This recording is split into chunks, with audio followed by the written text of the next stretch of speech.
Good Happy afternoon. New Year. Good afternoon. Good afternoon. Good afternoon. We've got Kyril is totally covering up chat right now. Good I'm afternoon. sorry. It's all good. It's all good. It is I, Almantas, former professor, current VTuber, old man who loves old things. And today I have with me Kyril, OrcFlorist. Hey, hi, hello. I thought taking off my sweater might reveal a little bit more of chat, but unfortunately that's not the case. I think we just got to get you to scooch a little bit to the right. Okay. I'll come over. Just snuggle up a little bit. Uh, there we go. Yes, today is I'm very excited about this one. Actually, hold on. Let's do some more introductions here. So, Kyril, for the audience members who don't know you, who are you, and what do you do? My name's Kyril. I am a gay orc on the internet. I do a wide variety of things. I like doing creative things like music and photography, but mostly you'll catch me on stream either yapping or playing whatever indie game catches my fancy, or sometimes like 90s JRPGs. Mm-hmm. Just all over the place.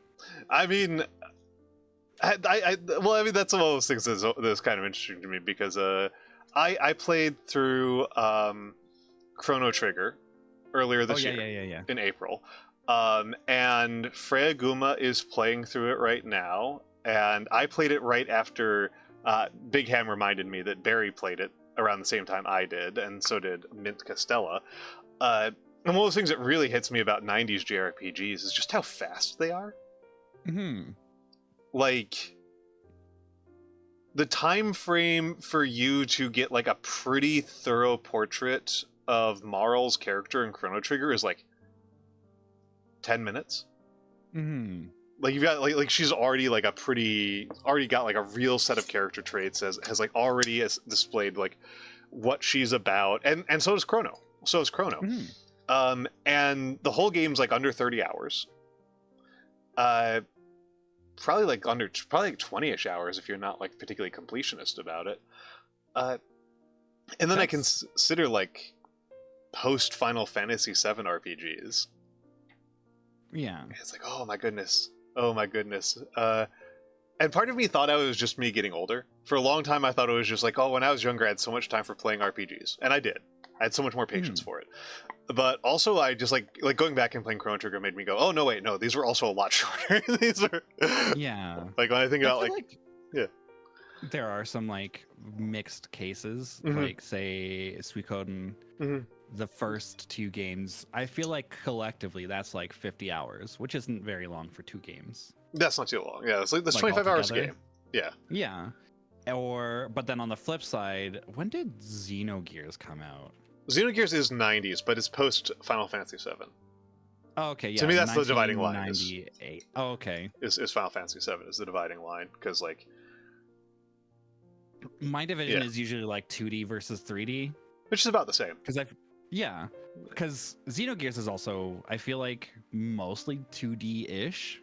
It's sprites on 3D backgrounds, which is an interesting mode of construction. But yeah, keep going. Yeah. I remember my mom spending like 90 hours on the first disc of that game. Oh my goodness. Granted, my mom is very much a completionist when she's super into a game.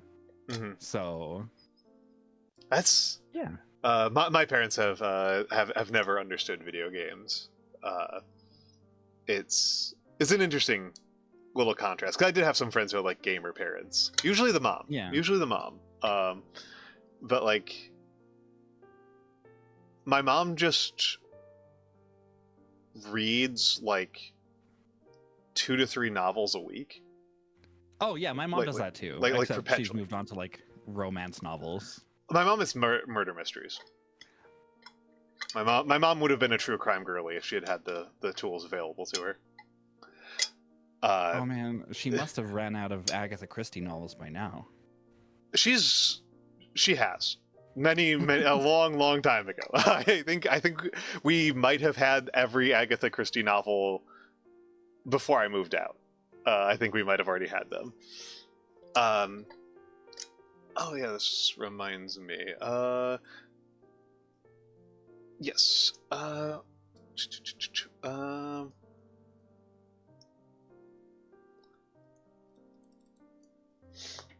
But yeah. So yeah. But my dad, his foray into video games was he tried out Farmville for like a week, and he was like, I don't get it. Just... See, both of my parents played video games. I think my dad was, well, like both of my parents were pretty big into JRPGs. Fascinating.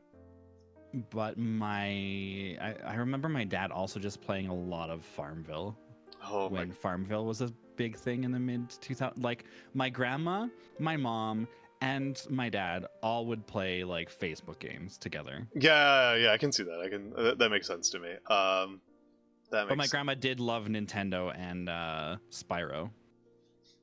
We've got Grim in the chat saying that his mother used to do the hard parts of Spyro. Amazing. Oh, hello, it's Clonk. It's Clonk. Hello. We all love Clonk. I don't think I've got an automatic shout out for Clonk.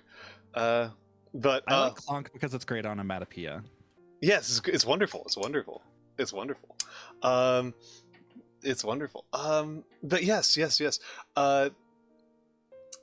So, just to give people a little bit of a heads up about what we're going to be talking about today, we're going to be talking about This One Summer, which I previewed by saying it was pretty interesting that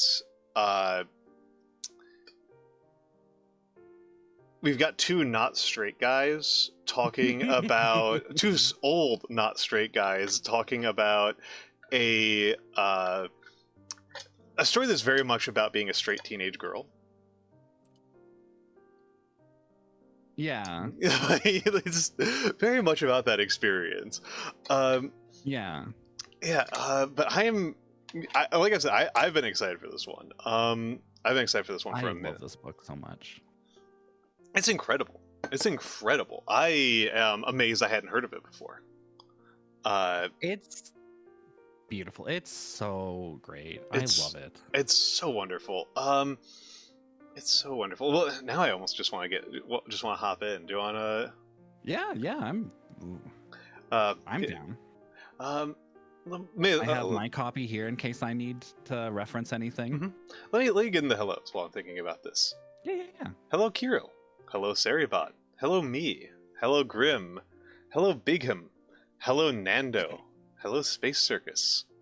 Hello, Clonk. And hello, Asaryana. And hello, of course, and did I say space? I think I said space. Hello, space, if I didn't. And of course, hello to all of the lurkers and the VOD watchers. But yes, we're going to be discussing. So, go over to the left. Oop. Need to switch around the capture because it decided to be silly. I just couldn't help but laugh because you pronounced Bigham as Bigham, like a town or a city. And I did. That was very intentional. Bigham, Massachusetts. It sounds like a Massachusetts city. It does. It does. I'm gonna keep on doing it because I think it's very cute. And what is life? What are you doing in your life if you're not trying to be cute? Oh my goodness. Exactly. But yes. So, this is the cover art, which I think actually gives a pretty fair it's a good cover. I'm going to be honest. Like we're going to probably be talking quite a bit about the visual appeal of This One Summer because the visuals are so much. Yeah. Because it's by Jillian and Mariko Tamaki, who are cousins. They aren't siblings. They aren't a couple. They're cousins. Jillian Tamaki went to the Alberta College of Art and Design. They changed the name, and I can't remember what it's actually called now. But that's what it used to be called when I wanted to go there for photography. And yeah, she's probably one of the I guess most notable alumni from that school, comics aren't her only form of art. She also does textile art, which I think is very, very lovely. Lots of quilts. So yeah, I think that's just a fun fact to add. And then Mariko Tamaki has been writing for Marvel and DC and a bunch of big comic companies for a while now. So it's kind of cool to see the art world and the comic world really smashed together. Yeah. And you know, to wit, they are Canadians, these two. And I don't know. This is a story set in Canada. I think that for those of us who are, for us Americans, to me this was a very parsable story about from like an East Coast perspective. This was like this is about a cultural sphere that I think is pretty much the same across the border in the Northeast. Of my country. Feel like the sort of community kind of like I felt a lot of my own community reflected in it because I actually grew up in a small town very much like the Awago Beach of this one summer, which was very much like a cottage / vacation town. Yes. Where people would come and visit for the summer. But the people that lived there predominantly were generally of working class, blue collar sort of strata. Yes, and so I've done this on these. I've been to these kind of towns on the Midwest and East Coast versions of these. So like, really Great Lakes. You know, Great Lakes, Finger Lakes also as well in and the Adirondacks and Appalachians, and these types of towns are quite interesting because they have a long history as a rule. These tend to be towns that have a very long history as being impoverished, low equilibrium farming and mining and logging towns. Yeah. And that rings true for my hometown. Yeah. So very much that sort of thing. There was actually a really interesting, it's like somehow both in a really interesting way, because it was also kind of a middle ground, sort of crossroads, because in modern times it was kind of like a meeting place between urban Albertan cities and the oil sands or tar sands in northeastern Alberta, which are generally the largest economic sort of heart of the province in current days. Oh, yeah, and it's I don't know if you get into the history of these kind of towns in the slideshow. I forgot. I skimmed the slideshow very, very quickly. I mostly focused on the characters because I felt like that was pretty pertinent because it's such a character-driven work. It is such a character-driven thing. You just unfortunately have roped in a historian, so I have to talk. Yeah. So as mentioned, these towns tend to have a fairly long history of being kind of impoverished mining and mining, logging, farming type of towns. I'm not sure about on the Canadian side of the border, but the U.S. side of the border versions of these towns more so to talk about like the Adirondack East Coast as opposed to the Midwest ones. Extremely bad farmland, and only really sustained as farming lands pre-railroad by the fact that the dominant feature of food was the transportation cost. So a lot of these towns, like, they would farm like wheat and potatoes in upstate New York, and then they would barge it down to New York City, and then from thence to other parts of the country. And so the railroad did an absolute number on these towns because like that part of the economy fell out, and these were already poor areas.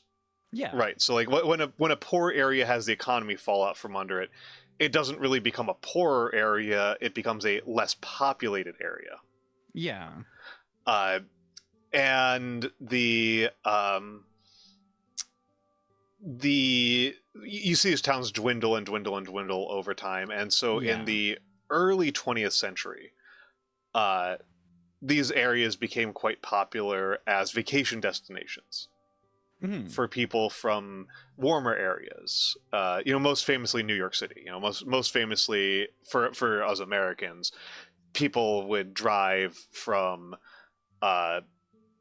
New York City. We'll take the train really from New York City to Ithaca and Niagara and Lake Placid, where the Miracle on Ice happened in the Winter Olympics, that kind of thing. Yeah.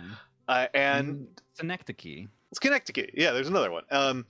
And then this is what a resort town was for a long time, was these upstate areas, and then once air conditioning got really good, a resort town then became like Florida or Cozumel, like Florida and Mexico and the Caribbean. Back when ice was much more expensive and much harder to move around, and you couldn't have ice drinks during the summer in warm climates, and also like Florida was malarial into the 60s. Like who wants to go on vacation to get malaria? That's news for me. It was DDT. Oh. Yeah, so if you know the whole like DDT saga and Silent Spring and all that, like that was like the reason why DDT was so popular was because it made Florida like semi-inhabitable. The combination of that and air conditioning. Malaria used to be as far north as Maryland in the U.S. Wow. Yeah, America's like semi-tropical.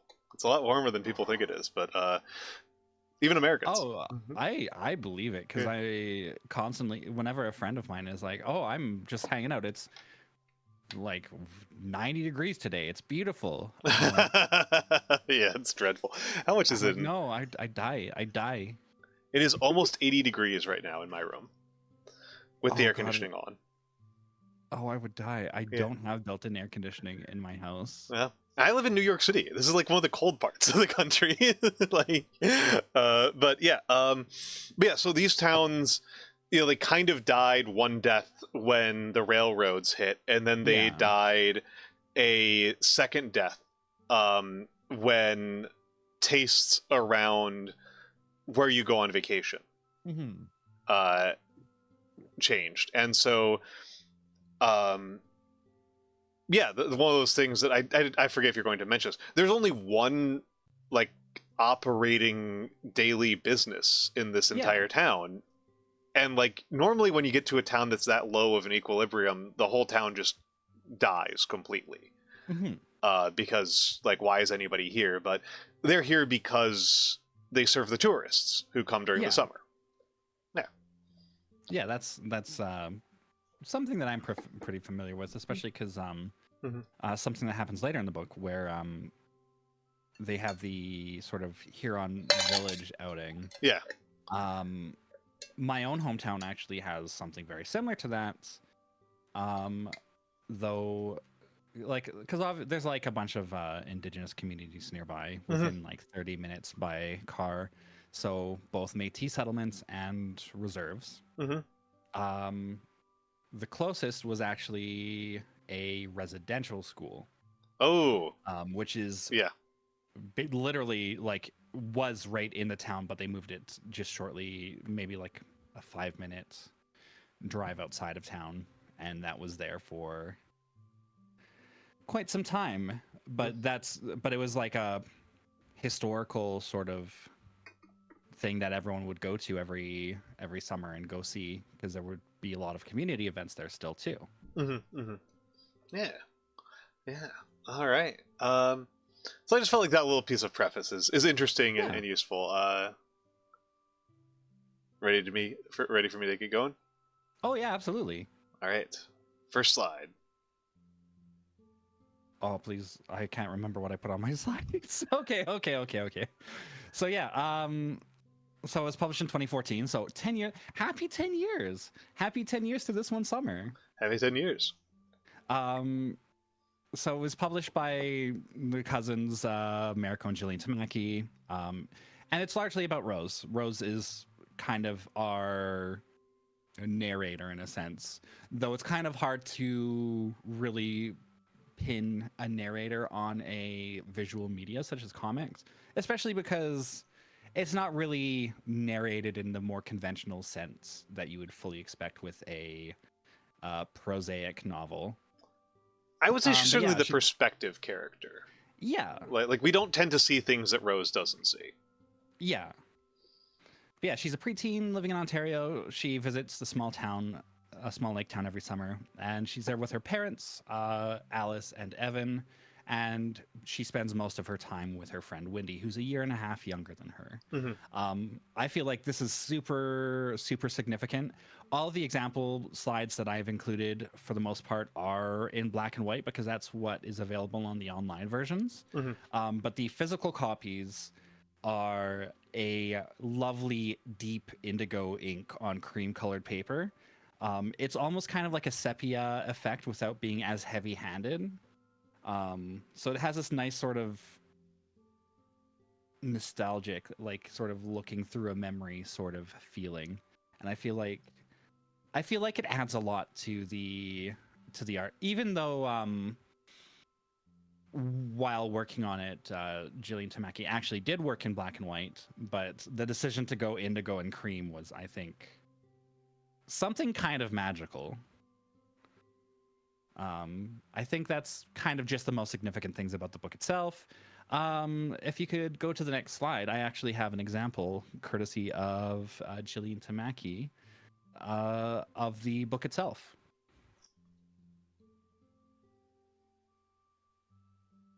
So you can see the creamy paper and the lovely deep blue ink, which I feel like is a wonderful visual aesthetic for a fairly heavy sort of I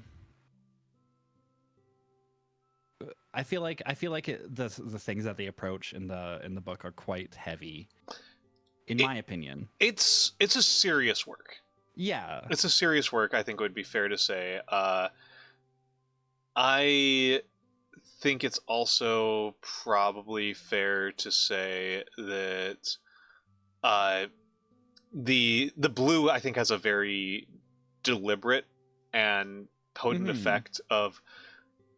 I know it's almost kind of a cliche. Yeah. The whole like summer vacation read through the lens of like memory, of like faded nostalgic memory, of like tinted faded memory. Yeah. And it's I think that is a little bit cliche, but I think it's a good execution of that effect. Mm-hmm. Yeah. I feel like you could also sort of argue that it's sort of like a very deliberate link to the very heavy focus on both the sky and the water, which I feel like are very, very recurring sort of natural features in the book, especially the water. Mm-hmm. The sort of all-encompassing sort of feeling of just being in a large body of water. Mm. I feel like it kind of hints at that, and it really helps when those few pages end up coming around as well, and those story points. Well, I think it tells you something about the priorities that many of the characters have, including particularly Rose. That like, so I've got a somewhat similar experience of going to a cooler inland area with the family to go swimming near the woods and stuff like that. Like this environment's pretty recognizable to me. But for me, if you asked me what color I associate, I would have said green. Oh yeah, absolutely. Because I spent much more time in the woods. Probably would have said the same thing too. Yeah. Especially because I don't know if this is distinct to just my town or if it's like a more general thing. Oh my goodness, I'm about to sneeze. Sorry. Bless you. Bless you. Bless you. Oh no. No, you cursed my sneeze away. Excellent. With my hometown, mm-hmm. everything, I don't know if this was just a marker of the times or if it was like an actual trend specific to the town. I remember everything being painted this very particular shade of green. Like carpets were the same shade of green. I remember the sort of town hall / library had this very particular shade of green roof tile, like shingles on it. Like there were apartment buildings that were in that color as well. And this particular sort of like shade of green, I was like, this is my hometown. This shade of green, both the natural and the manufactured sort of reflect it. And I thought, so I kind of get what you mean, because like rather than like a less sort of like the forest being the sort of significant half, that's sort of like artificial, especially just because growing up in rural Canada means half the year everything's white. Mm-hmm. So and I mean, I'm actually, while we're talking, I'm actually going through and like trying to grab some of the images of. I should have done this earlier, but this is like I'm grabbing some of the images that I think are. Oh, thank you for the small Mura Sensei. Oh no. You've been squished. You squished the orc. That the way the forest is portrayed in this is very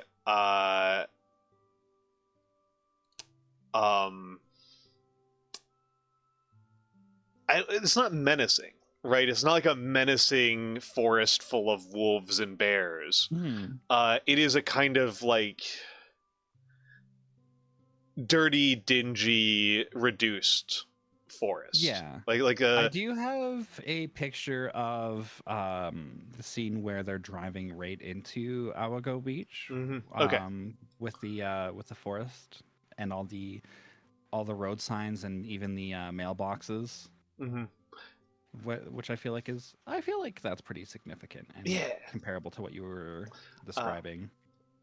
I grabbed the scene of the abandoned campground, because that's like the one that really reinforces it to me. But like it's a pretty continuous motif that like the center of relaxation, the center of purity and escape is the water. That the lake is the source of cleanliness. In this, and the forest is kind of a much messier reality. As a rule, the messy things happen in areas that are where you can see trees. Yeah, I feel like the next slide is relevant to our current discussion. It's the setting. Yeah. The themes first. Yeah, themes first. I had the. Yeah. Okay. So we're gonna do a quick rundown on what I think are pretty major themes. So womanhood and gender is a very, very core focus, because this is very much a Bildungsraum and a coming of age story for Rose. So adulthood, but especially because she's like very much observing people on the cusp of adulthood and in their adulthood. Pregnancy comes up a lot, especially because as a straight 11-year-old, she's already thinking about like, oh, I want to have a kid in the future. Like this is like, is it like what is expected of her? Is it what she wants? And then like I feel like loss of innocence is also very significant, because you have Wendy and Rose talking about very, very mature things. They're talking about adulthood. They're talking about sex. They're learning what these things are. They're learning words that we would normally think, oh, preteens shouldn't be calling other girls sluts. Is literally something that happens in the book. And something that I think is super significant is trauma, and the effect of trauma, especially because of Alice, who in my opinion, is maybe the most significant character to the story and the way that the story moves. I think so too. Yeah, she's the. I think that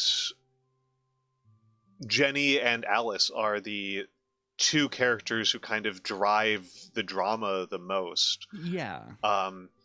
And to the extent that it's Rose's story, it's because Rose is the storyteller. Yeah.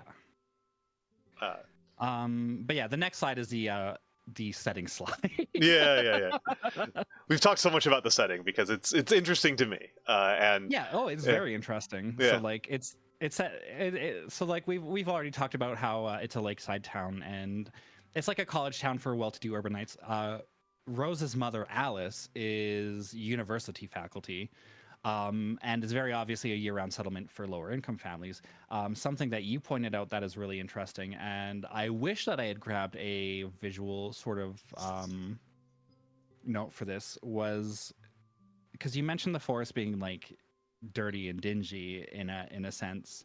When they see the permanent residents of Awago Beach, it is in the forest and it is in this like roughshod, like very obviously low income neighborhood that sort of has trailer park sort of signifiers, I think. I would say so.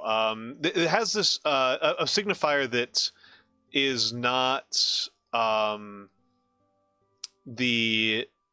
it's like a good visual signifier, and I think kind of tells us that the Tamaki cousins are probably from a similar social class to to Alice and their family. The garbage laying on the ground, is like just garbage left out is like a very frequent visual signifier of like what the townies are like and what they're about. There's a specific page that I'm looking for, and I think I'm close to it. I did grab the abandoned campsite, which I think is one of the more important ones. I also wanted to add that it's likely set in Northern Ontario. But saying Northern Ontario is like saying it's on the world, because Northern Ontario is like 90% of Ontario. Well, and also it's the Ontario's huge. Absolutely. Ontario's huge on top of that. Let me go into the OBS and see if I can.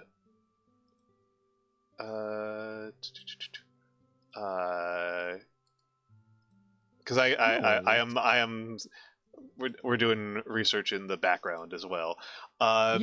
So I've grabbed a couple of images from it, and this one is, I think this kind of illustrates what we mean by like how they demonstrate what the what the residents live like. And this is behind the shop, which I can never retain the name of. I can never either. It's the only shop, so why do you even need a name for it? It's just the shop. Like, but this somewhat deflated soccer ball, these lawn chairs kind of haphazardly about, grass growing to random lengths. You've got winter gear just stowed up against the shed. You've got the big wheels way in the back, and there's not really any clear indication that there's a kid involved using it. They just have never gotten around to it. Gringotts, exactly. Gringotts has it. And this was when I was talking about the forest as like a filthy place. This is what I was talking about. Like this is like a very big illustration to me of what life is like for the year-rounders. And the we'll probably get to it later when we talk about like Rose and her perspective on things and stuff like that. But this particular scene, not just the shot, not just this one shot, but the whole scene is very much about like kind of seeing how messy the lives of these people are. Yeah. Yeah, you can go to the next slide as well. Yeah. Let me get over because it's to the slide. just more about the setting. It's one of the panels that I had mentioned. I've opened up too many tabs. I've created chaos for myself. I've created chaos for myself. Where is it? There we go. Found it. Okay. Yay. Yeah, this is. Yeah, you like this slide. You like this page a lot. I love all of the full page spreads. Mm-hmm. I feel like they're so beautiful. Mm-hmm. This one in particular, just the focus of the foliage, and all the signage, like the sheer mass of signage, the mailbox out by the side of the road, which is a very rural Canadian thing. I'm sure it's a rural American thing as well. Yeah. I mean, it's a feature of. I mean, I see this in parts of New York. It's a feature of lots of poor places. It's a cost saving measure for the post office. Yeah.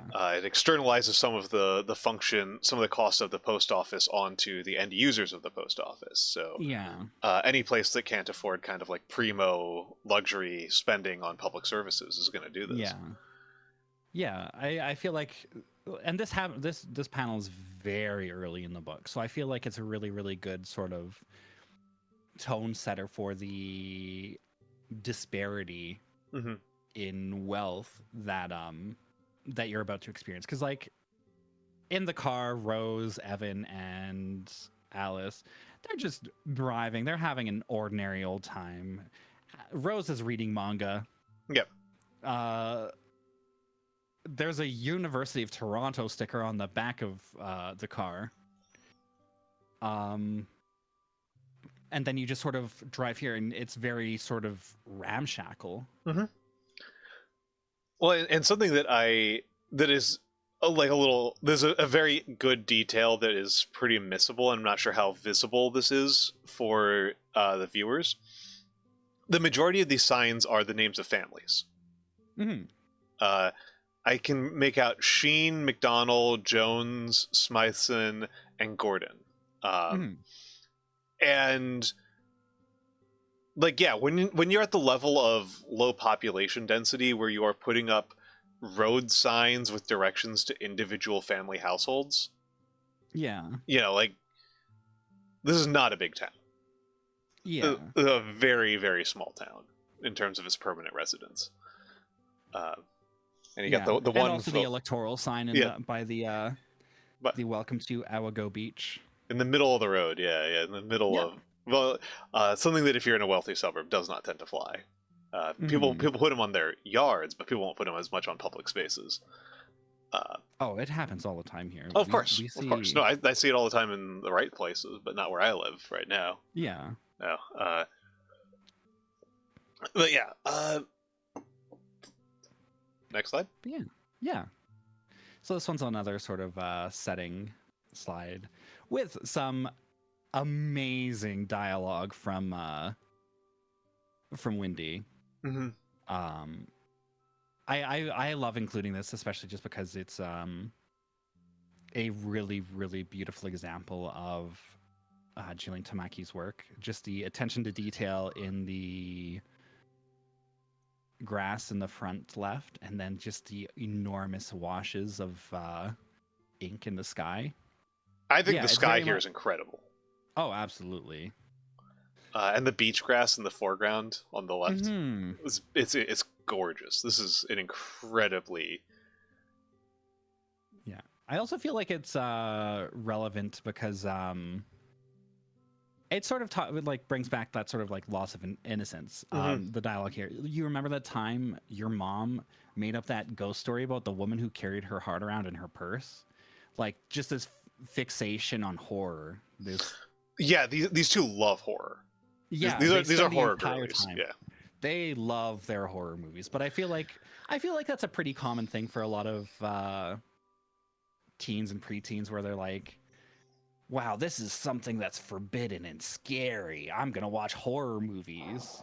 Yes, absolutely. I mean, then they're that is a thing that you didn't really mention, but I think it's important to any story about adulthood is like liminality and permissiveness. Yeah, I wanted to mention liminality, but I was like, is it too obvious? Is it Granted, a lot of the other things that I mentioned were pretty glaringly obvious too. I mean, well, we're introducing people to this who haven't read it, so Yeah, the very much like a part of like this is for Rose and Windy. This is not where they live. This is where they vacation, and so certain rules are Yeah. kind of suspended. This is kind of a real place, but it's not really like their real place. And that allows them to confront certain rules about the world more explicitly. And one of those rules that they are confronting pretty aggressively and repeatedly is watching movies that are too adult for them. Specifically horror films. Specifically horror films. They are watching a lot of horror films that they know they would not get away with watching back in their hometowns. And it seems to be treated as an open secret. Yeah. But like they're breaking the rules. Like the people who are allowing them to rent kind of know that they're not supposed to be allowed to rent this, but they're kind of just turning a blind eye to it because they're on vacation. They're on vacation, and like, what's the harm? And it's good to kind of let kids get away with a little bit of a fast one. And I mean, it's just a movie, right? Oh yeah, it's just a scary movie. But yeah, this is, Windy has very much this fixation on horror. And as I recall, the next couple pages are Rose saying, like, I don't think she made that up. I think that's like an older story that she heard. Yeah. Like she's and I mean, like, that's very much a thing about professors. We relay knowledge. Yeah. All the time. Yeah, we can probably go to the next slide if you would like. Yes. So we're gonna get into the characters. Wow, I feel like the characters are so relevant. Like they're so massive. So Rose is the sort of viewpoint character, but I think she's a deuteragonist. She's not she does kind of move the story, but like it's more about the people around her. Yeah. As you read the book, you'll sort of like see that Rose is very stiff, very judgmental, and also very quiet for most of the book. She spends a lot of her time buried in books.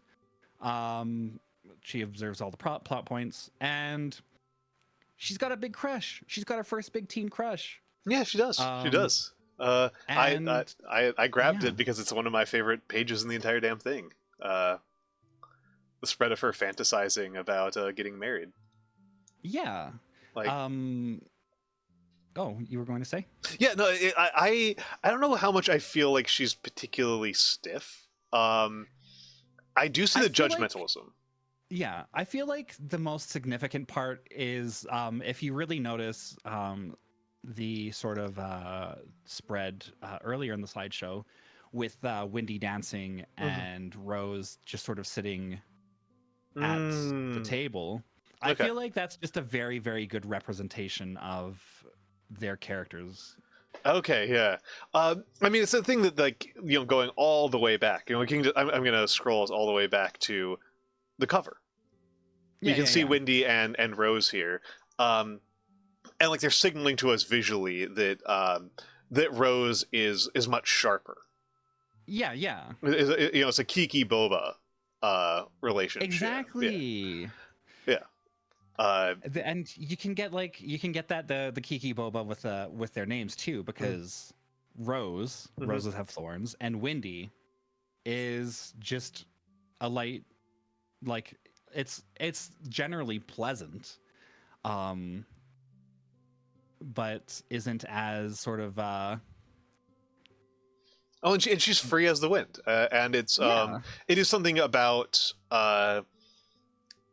how the character, how Rose, I thought of Rose as less stiff than kind of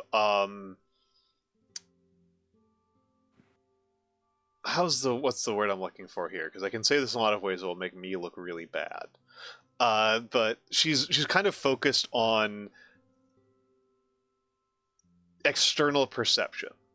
Yeah. Which is helped by her being our observer point, but also like she wants to be, she's very normative. She wants to be normal. She wants other people to be normal, to fit in, to meet others' expectations. Yeah. And it does seem that she often lets herself get carried along by other people's expectations of her. Yeah. I feel like I get kind of like, that's kind of also where I get the sort of quote unquote stiffness from, because that's a very sort of rigid outlook. And see, I was thinking of it as kind of almost the word I'm coming here is a miserable one. I love it, but it's a miserable word. Diaphanous. Like she's thin in the sense that like she's easily moved by the things around her. Yeah. Like she's not like, she doesn't like stand her ground very firmly. Yeah, no, I can definitely see that too. And I think that again that ties in with the function of the rose in Western culture as an observed, as a decorative, as an ornamental flower. Yeah. No, I feel like that sort of the use of diaphanous. I feel like that works. It's like a piece of cloth that's been starched too much. Exactly. Well, I was thinking like a piece of cloth that's been like laundered too much. Like not necessarily stiff, but like doesn't hold itself. Doesn't hold its shape, doesn't hold its silhouette that is easily like you can see through. Yeah. No, I can completely see that as well. Yeah. I think she only has a crush on one of the boys. I think she's got one crush. Which is I like it. I like the crush. Yeah. Yeah, she did. The phrasing of this was a little bit awkward on my part. That's fair. But yeah, she has a crush on one boy, but I think otherwise she does sort of like look up to the teen boys as sort of like idols, and like she's like, she definitely favors their interpretations of events. Yeah. Like, and definitely like their interpretations of women, their interpretations of other people, because I feel like we'll talk more when we absolutely will. We absolutely have to talk about the Rose misogynist arc. We absolutely have to talk about the Rose misogynist arc, especially when we get to like Duncan and his circle of friends too. Yeah, absolutely. But the next slide is about Wendy, and hopefully the image that I just added will load on your slideshow. Sorry. But oh no! Oh sorry. God. It's okay. Pretend there's a picture of Rose walking up a staircase with her arm over the banister going, "Hey," because that's what I put in. Yeah. If you do you mind like hitting escape and like starting the slideshow from this page again? It should okay. Load. Hold on. Yeah, I just need to. I have too much crap open. I don't know how people like add even more software layers to their streaming setups without dying. I would. So I'm gonna. Oh my goodness! Lux, thank you for the raid. Thank you for the raid. Raiders, I'm actually going to use I'm going to do something very rare for myself and use a snooze in the middle of stream. Yes. So, welcome in, Lux. Luxuria Morningstar. Lobotomy Corporation. You've been playing that a lot. Good to see you, Lux. And hello, Mr. Overheat. But yes, how are you doing? I am Almantas, former Professor Current VTuber, and with me is Kyril OrcFlorist, gay Canadian orc. And we are doing a discussion presentation on This One Summer by the Tamaki cousins. I'm going to go back to the cover page just to and if you look at the pin, I've got my Amazon affiliate link to this book. And we're just going through the basic overview of the characters. This One Summer is so good. It's so good. Ren, Renal Taka, thank you for the follow. I'm glad that you've read it, Lux. That's wonderful to hear. I loved it. I had never heard of it until Kyril told me that he wanted to present on it, and then I read it in one sitting. It's great. It was either this one or My Brother's Husband by Tagame, and I was like, that one seems a little too predictable of me. I would have taken the I know that one, but I also have not read it, so I would have taken the opportunity. And this is also this also reminds me that Lux is also Canadian. It's something that I've forgotten like 4 times. No, this has been wonderful, and we're going through the characters at the moment. So yes, Lux, if you need to, or any of the other raiders, if you need to go, that is perfectly fine. If you want to just stay here and pop a lurk, wonderful. Otherwise, we're going to be continuing to talk books for a few more minutes until the ad break pops up in about 5 minutes. Oh, Canada. It's true, no, it's strong. Oh no, I can't continue it. I can't stop. I can't do it without laughing. By contrast, one of my favorite bits from a TV show was Allie Beardsley. Oh my god. Yeah, going. Well, it's not like most people actually know the whole like lyrics to the Star Spangled Banner, right? And then it's smash cuts to the entire office surrounding her and singing out the last stanza of the Star Spangled Banner. God, I've been watching so much Dropout lately too. Oh my goodness, it's my go-to for when I run out of steam on a watch night. I put on Dropout. Mostly Game Changer. I've just been watching a lot of what is it?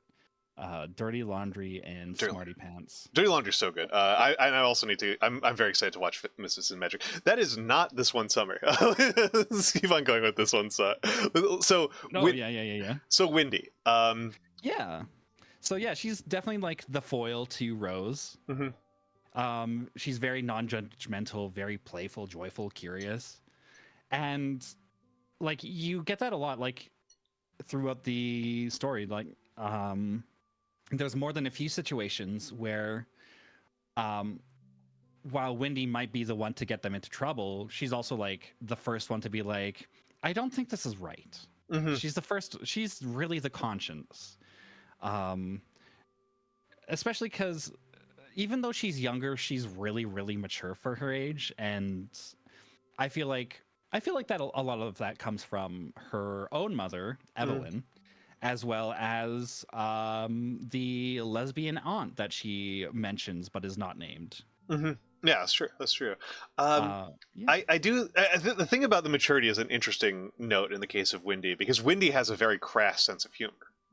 Oh, absolutely. Yeah, Windy has a very childish sense of humor, even. Absolutely. Puerile, maybe. She's definitely more playful. Yeah. I would say that she's in general less. To me, I read as less of like a judgmental versus non-judgmental and more normative versus non-normative. Yeah, and I feel like that works too. Yeah, that. I just think that, like, I guess to me, it's just that we just didn't see the things that kind of like triggered her judgmentalism.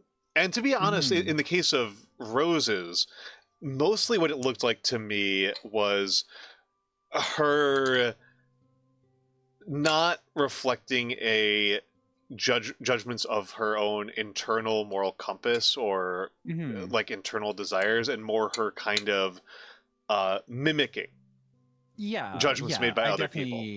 Yeah, I definitely can empathize, like agree with that. For me, I feel like that sort of dichotomy is especially just because I feel like in their interactions with other characters, it's very much like when Rose finds out about something, it's very much like, oh well, why are they doing that? Why is that the thing that's happening? Versus Windy being like, wow, that's interesting. I've never heard of that before. Oh, that's true. At least in my perception. Okay, yeah. Interesting. Yeah. So it's very quick to yeah, you get what I mean. I do get what you mean. It is just I guess it's interesting to me in that like I guess I just thought about it differently, right? Yeah, no, I think that's just kind of how interpretation. Yeah, how interpretation works. Yeah. All right. I see the next slide's good. The next slide's really good. Which means that we're going to wait a moment for it because we're about to get hit with ads. Oh! So that means I have an opportunity to actually hit the ads early. So everybody enjoy the fan art, and we'll be back in about 3 minutes.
And you really like that joke. I'm so sorry. I'm so sorry. It's utterly incomprehensible to the audience. I do know. It's just whenever I hear a countdown, no matter what, my instinct is just Happy New Year. Yeah, I am counting. I am counting down when we leave the away screen to come back to the live screen, and Kyril is doing Happy New Year every time. I'll do a new bit next time. I'll come up with. No, Happy New Year's fine. It's fine. It's just funny. It's like they can't hear me doing the countdown at all. They have no idea what's happening. Okay.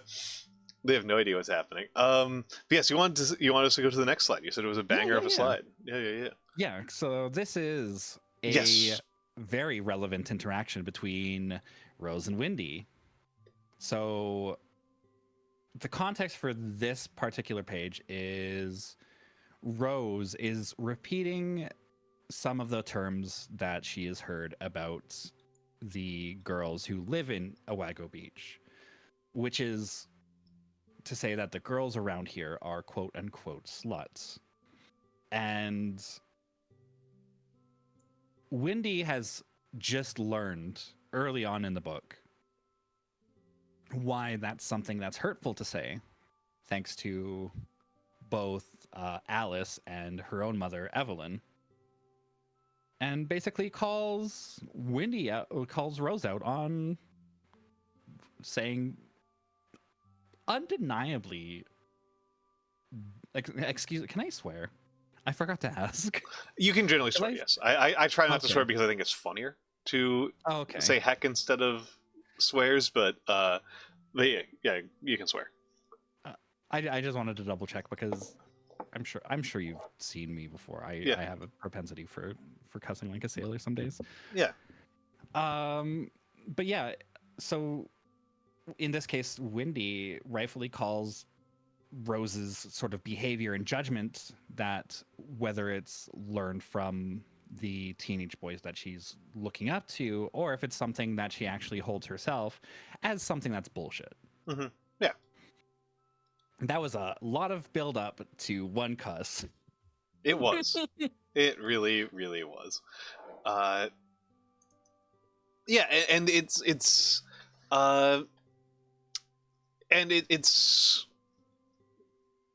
I actually grabbed the page prior to this because I think it's such an important one. If you don't mind me interjecting. Absolutely. With let me just make sure I'm grabbing the right window. Yep, I got it. Grabber. I got it. There we go. So yes. So this is the preceding page. This is the preceding page. I might want to zoom in a little bit further on it. Yeah.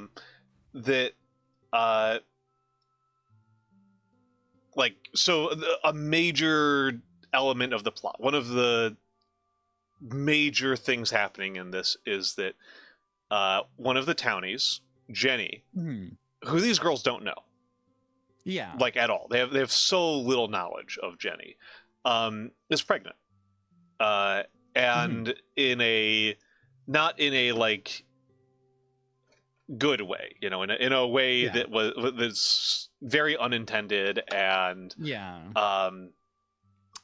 it's very heavily to be implied a teen pregnancy. Very much a teen. It's I wouldn't even say it's implied. It's very much a teen pregnancy. It's a question of there's some openness about how desired this is, about whether it's very unclear what Jenny wants to do. Yeah. Whether Jenny wants to terminate the pregnancy or carry the pregnancy is very unclear. Yeah. Intentionally so. I think it's supposed to be that Jenny doesn't know. It's clearly unclear, so to speak. And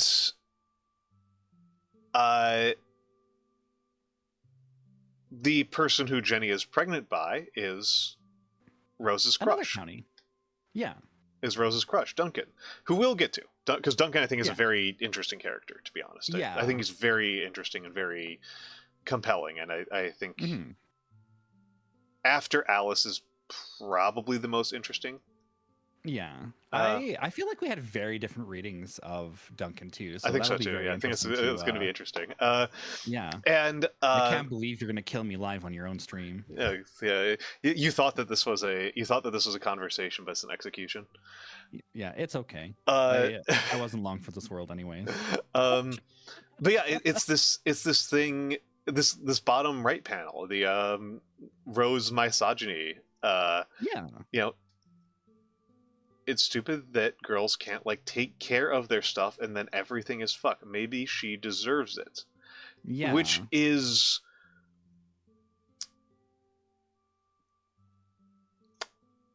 I think, profoundly unfair and unreasonable as an expectation for Rose to have, but also a belief that is pretty coherent for a person of her age to hold. That, I think to some extent she's also thinking about Jenny is somewhere between 4 and 8 years older than Rose. Like, she's not like that much older than Rose. She is within walking distance of age, and Rose is a backseat gaming. Oh, absolutely. Rose is like, well, skill issue. I would handle this better. Yeah. But the fact of the matter is that I don't think any of us know how we would handle that kind of situation, and in all probability, Rose doesn't really understand what it would really be like to be confronted with this situation. And she is repeating things that she has heard in another context, and I think actually making them more extreme. Oh yeah. Than even what I literally do not remember what Duncan's buddy's name is. I just remember him as the 100% beef guy. As the also the booby inspector T-shirt. Yeah, the guy with the awful shirts. Good lord. The awful shirt guy. Awful shirt guy. His shirts are much worse than the rest of his personality. Other than that, he doesn't seem that unreasonable to me, but his shirts are truly awful. It's she is extending that from things that are pretty clearly being said from a place of interpersonal frustration and extending them out to a more broad philosophical construct, because she's not really equipped on the personal level to deal with this, and so it's manifesting as a very normative misogyny, as upholding the patriarchy. And we'll talk more about the reasons why, as Gringotts says, because reasons. She does have reasons. I don't think they're good reasons, but she's got them. Oh yeah. I was just flipping through my own copy, and found the Brewster's Gang. And found the 100% Canadian Beef T-shirt. Oh, for some reason it's a sleeveless shirt. Yeah. I was misremembering it. I thought it said 100% god dang beef, which is even funnier. Yeah, it's just maybe you should get that shirt for your model. Oh my goodness! It would be so off-brand and so funny. Off-brand. Yeah. Especially with the boulder eyes, if it was like gosh darn or something like that. Oh god, yeah. But yes. But yeah, this is a place where we see kind of the difference where, again, you read it as stiffness and judgmentalism. I read it as changeability and mercuriality on Rose's part. That Rose is just kind of saying shit, and Windy is the one who is exhibiting some actual sort of internal moral compass. Yeah, I feel like we can. I would also like to argue that something that really colors the book is Rose's mother, Alice, and is that a next slide, please? That's the next slide. But also the trauma that Alice has went through, and the way that she's implied to have acted over the last year has really negatively impacted Rose. Yeah. And Rose, who doesn't understand what happened and what's going on, is like, well, why did this happen? Why are you like this? So it must be your fault, sort of. So I feel like that sort of, this is like pulling in from implication. So outside of the text of the work, which is very, very beautifully contained in like a few weeks of one summer. But yeah, so Alice is Rose's mom. I think she's the protagonist. I think she very much moves the story the furthest, and a lot of the story is very much sort of revolves around, like, even though she doesn't appear all the time, it very much revolves around how she's very much confronting trauma and trying to work through that. Yeah, it's very much about that, and it's I'm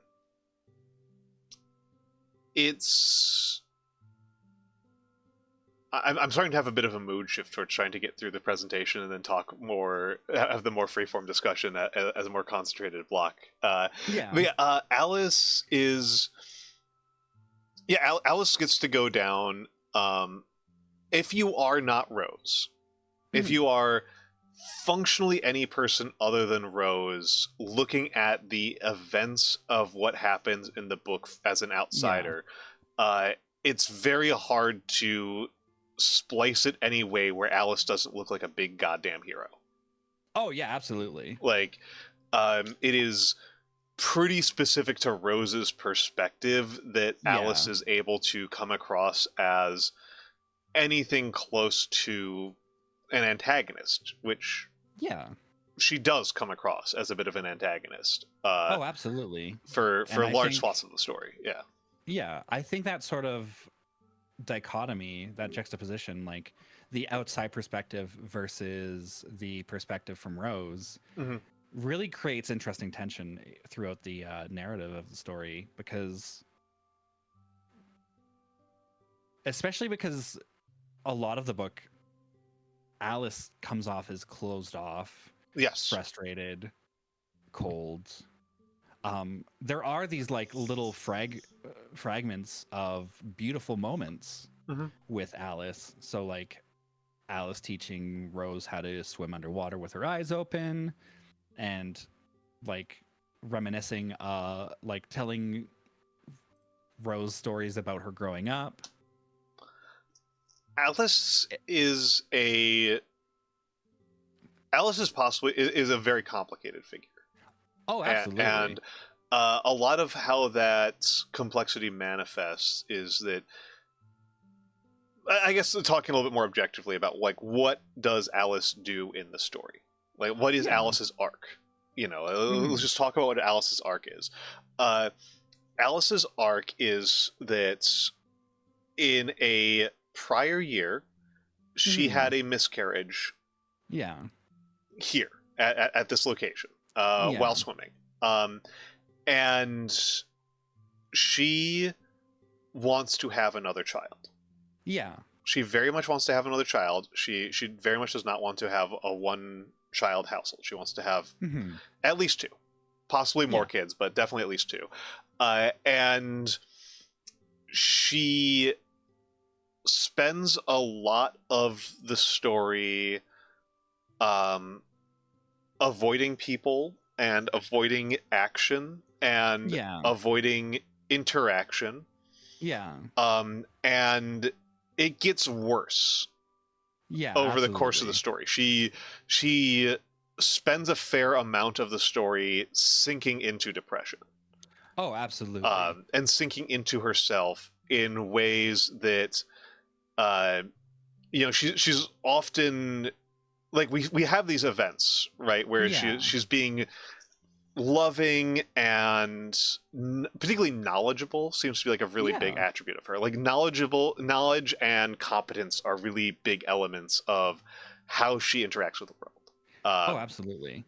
She's very knowledgeable, she's very competent, she's very skilled, and sharing that knowledge, that aptitude with her daughter is a lot of how she expresses love in her family.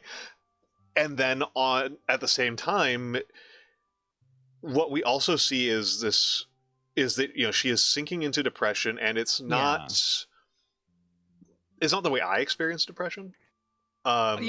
She's she's got an angry depression. She is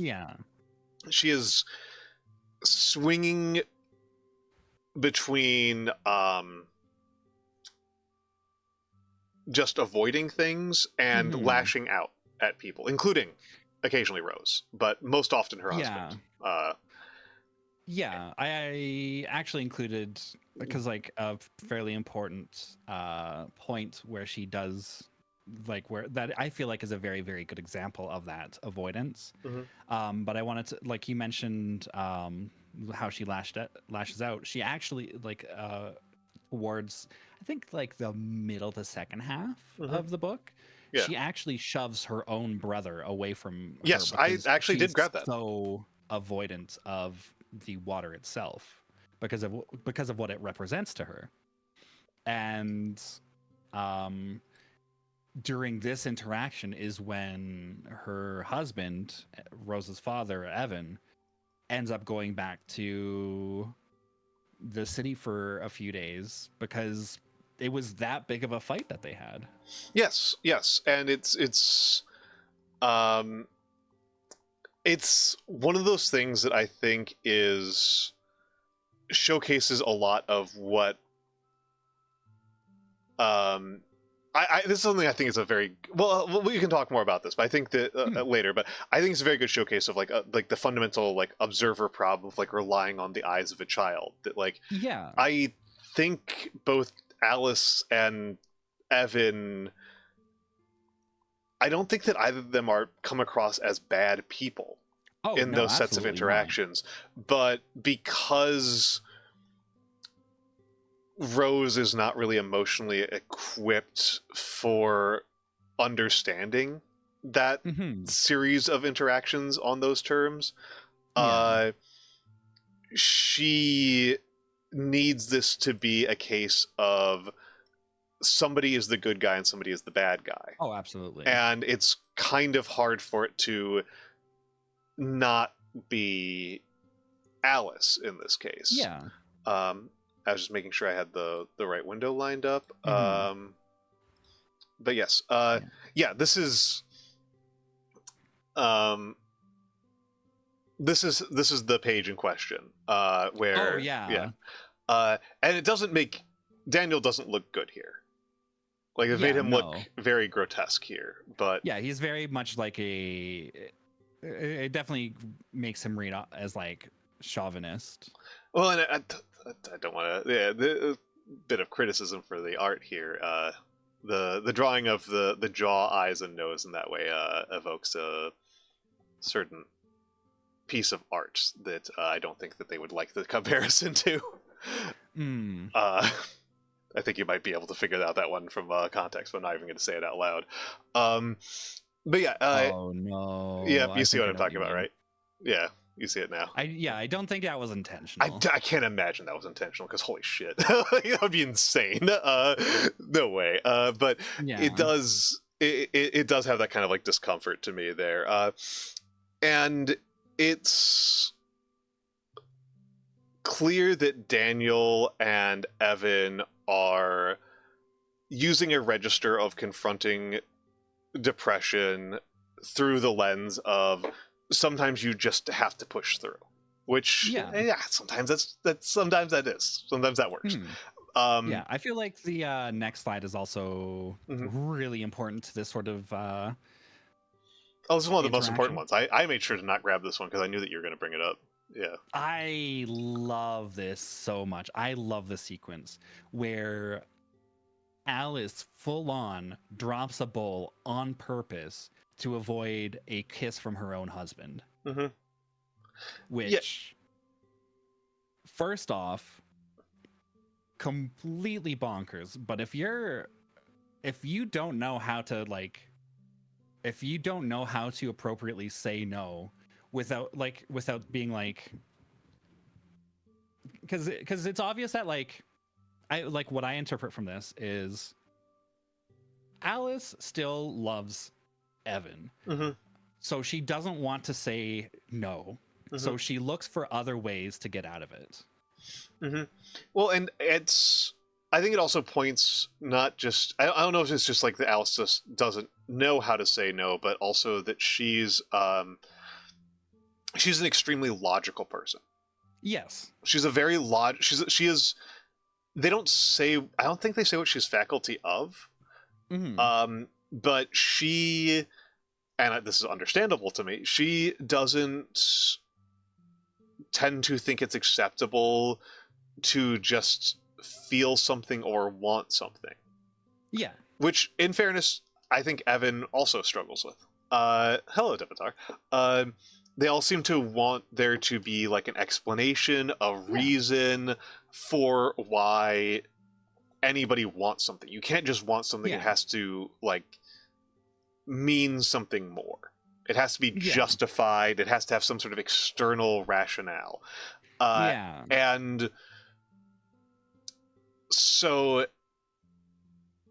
and I think that she is even more so than other characters vulnerable to that kind of thinking. And it's a very academic way of thinking. You know, you have to cite your sources. You have to blah, blah, blah. I don't know if it's because she's a scientist or a historian, but either way, like she needs that external, empirical, inhuman justification for anything.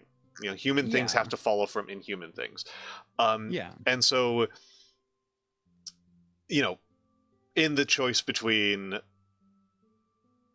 saying no thank you or breaking something, she's going to break something. And in fairness, I understand why it would be easier. Yeah, no, I totally can empathize with that and like really understand where you're coming from with that. Because I feel like because I definitely read this particular sequence on a more sort of base, sort of carnal, emotional level, where I feel like there's nothing really in Alice and Evan's situation that really, like, because it seems like a lot of their fights come from a place of love. Yes. So between the two of them, this conflict, I feel like there might be that sort of like subconscious, like, I'd feel bad about saying no to someone that I care so deeply about. So I'm going to take this more extreme route to avoid it for the time being. Well, and it's going to hurt his feelings, and we're going to have a discussion about it. I think that's what she's afraid of. And I think that there's, they're doing a full 2 pages on this. Yeah, so the 2 pages of the bowl slowly breaking is one of the most masterful and physically beautiful things that Jillian Tamaki has done. It's beautiful, and I was just calling attention to the fact that this is like 300 something pages. Yeah. So this is a little bit under 0.5% of the story is this. And the Gringotts underwriter doing the Maggie Thatcher invocation.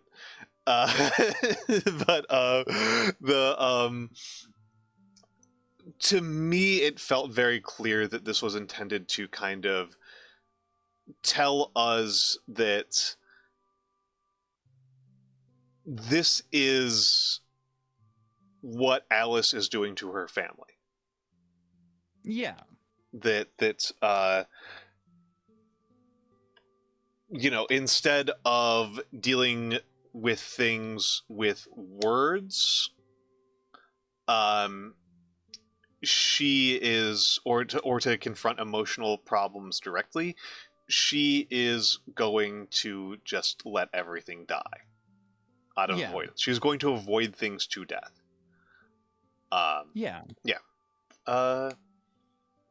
Which, again, we need to emphasize. At the end of the story, she is the hero. Oh, absolutely. She is unambiguously the hero. She saves a person's life. Like, she is absolutely the hero.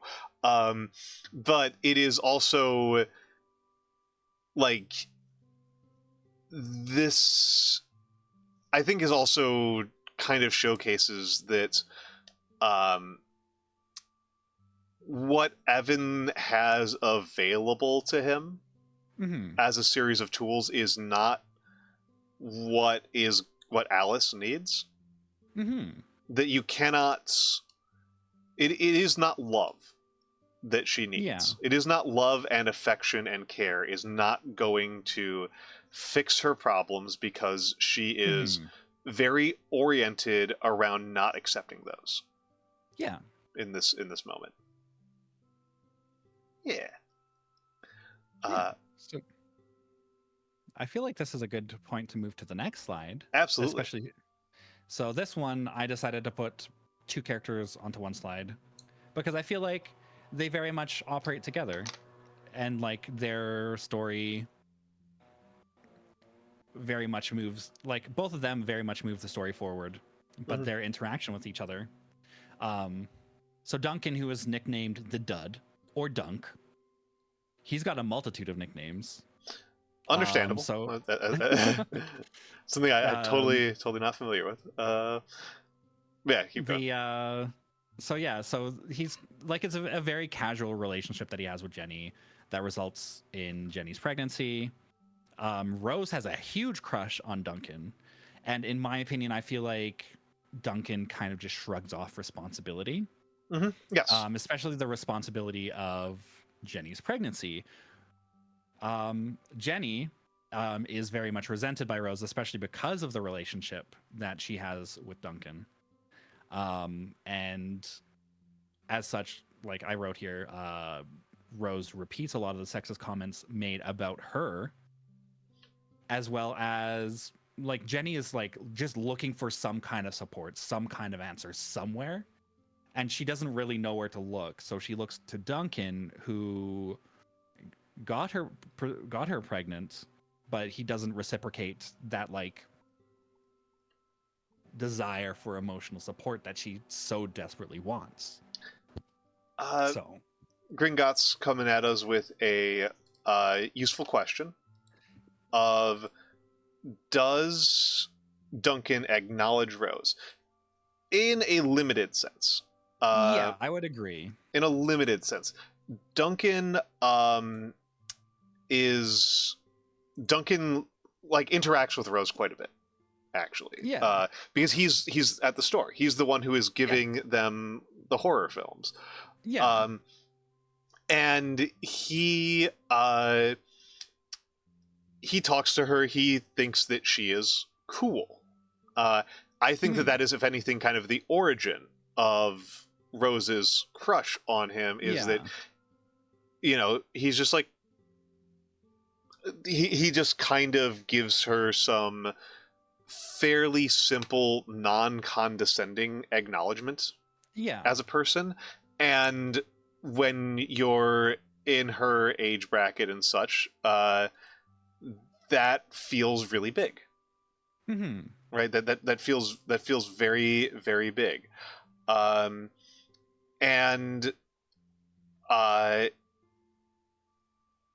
Yeah, I am not.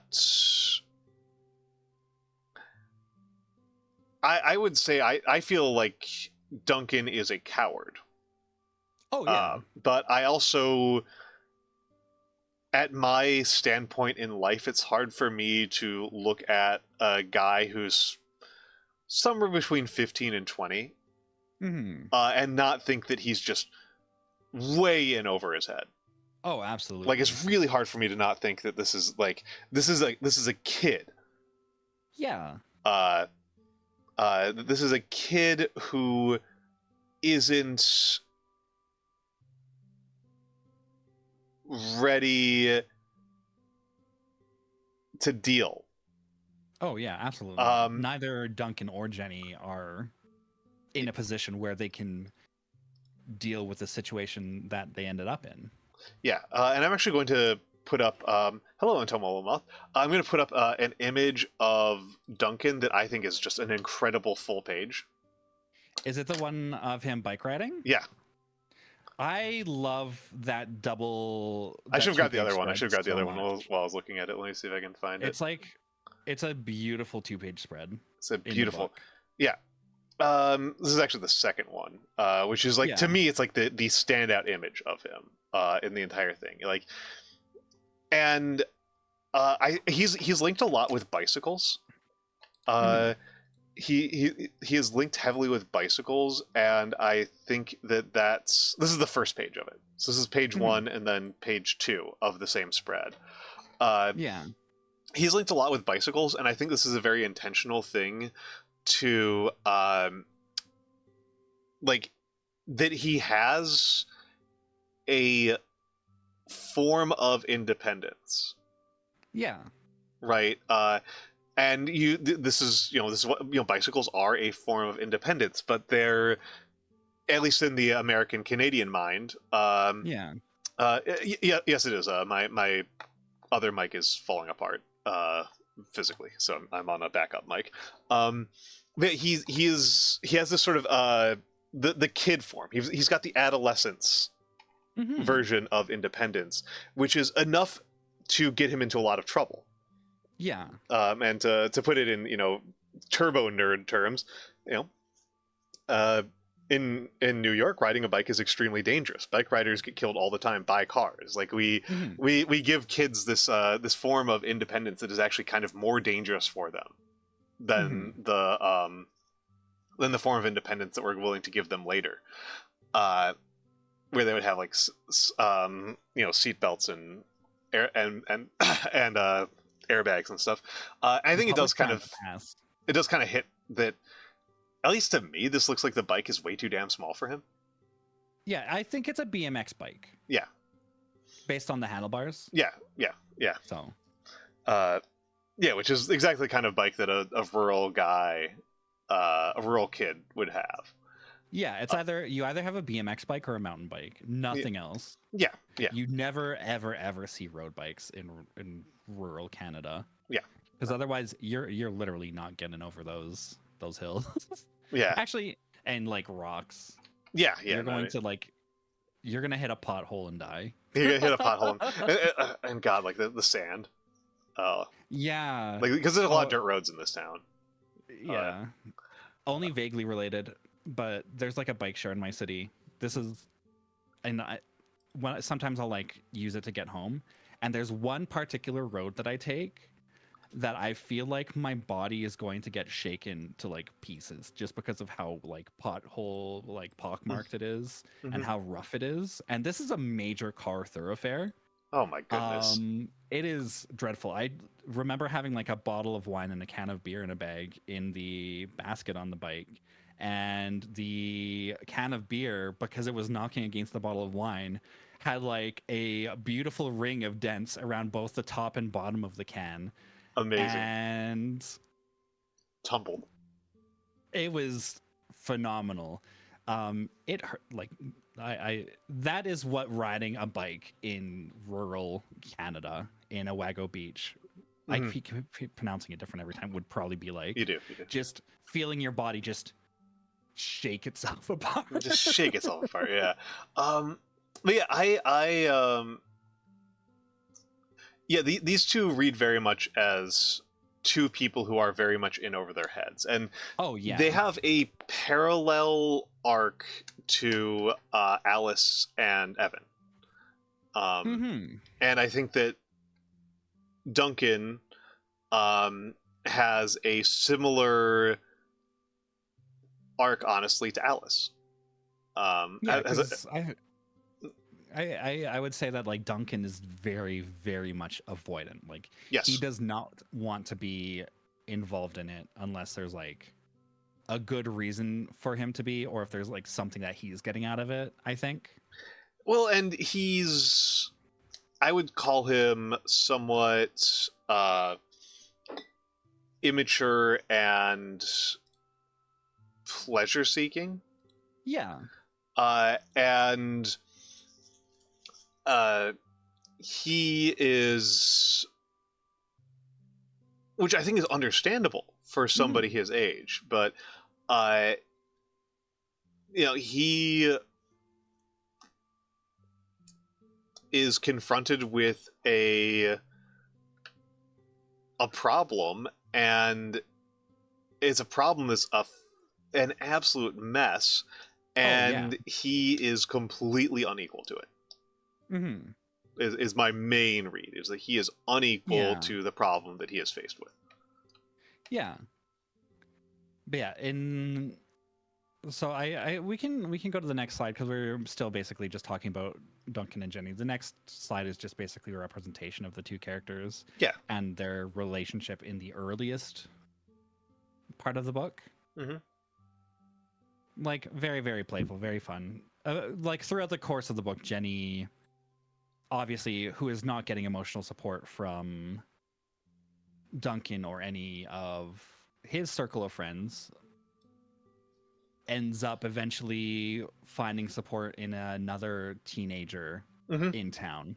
Yes. Who ends up being like, okay, like, we don't know the motives or motivation of this other character, but clearly Jenny feels like she's getting some sort of emotional fulfillment out of it, because she's looking for some sort of support. But yeah, so basically what happens throughout the story is Jenny is pregnant thanks to Duncan, and she ends up getting really drunk and ends up exploding at Duncan with her friend Sarah towards the end of the book. This is sort of like the climax. And then Rose ends up witnessing this explosion and then ends up back at the lake. Jenny's there, but Jenny's gone missing, and it turns out she's in the water.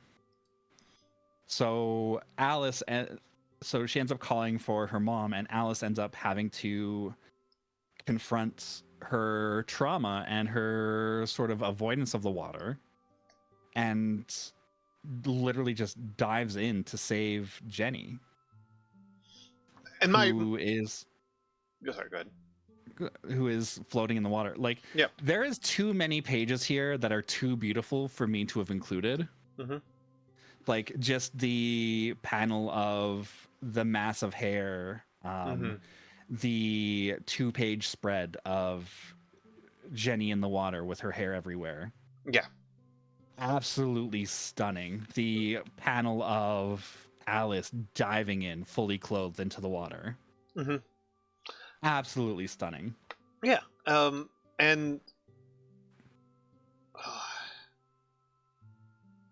it's I would say that, like, I didn't read it so much as that Jenny isn't getting the emotional support she's looking for, so much as she specifically needs clarity on where Duncan stands. Yeah, I think it's the one thing she's not getting. Yeah, I think you can read that too. That like it's not just like lack of emotional support. It's like Duncan is put into a position where he needs to, forgive the crude language here, man up. And he is doing anything but that. He is being an absolute coward. And so, which again, I find understandable, given his, he's a clerk who's seems like a high school kid to me. Oh yeah, absolutely. He doesn't exactly have like a bank account or a house or anything like that to cushion this at all. And his solution to this is to just pretend that nothing's happening, which his friends give him shit for constantly. Like, it's not just Jenny. It's like people are giving him shit for constantly. The only person who's everyone is. Weirdly, the only person who's on his side is Rose. Yeah. Who never talks with him about this because why would she? Exactly. Yeah. But nobody else is really on his side on this one. I think that he winds up in a similarly I think he's intended very much as a mirror to not even a foil, but so much as like a a parallel related story. I can. To Alice that. Yeah.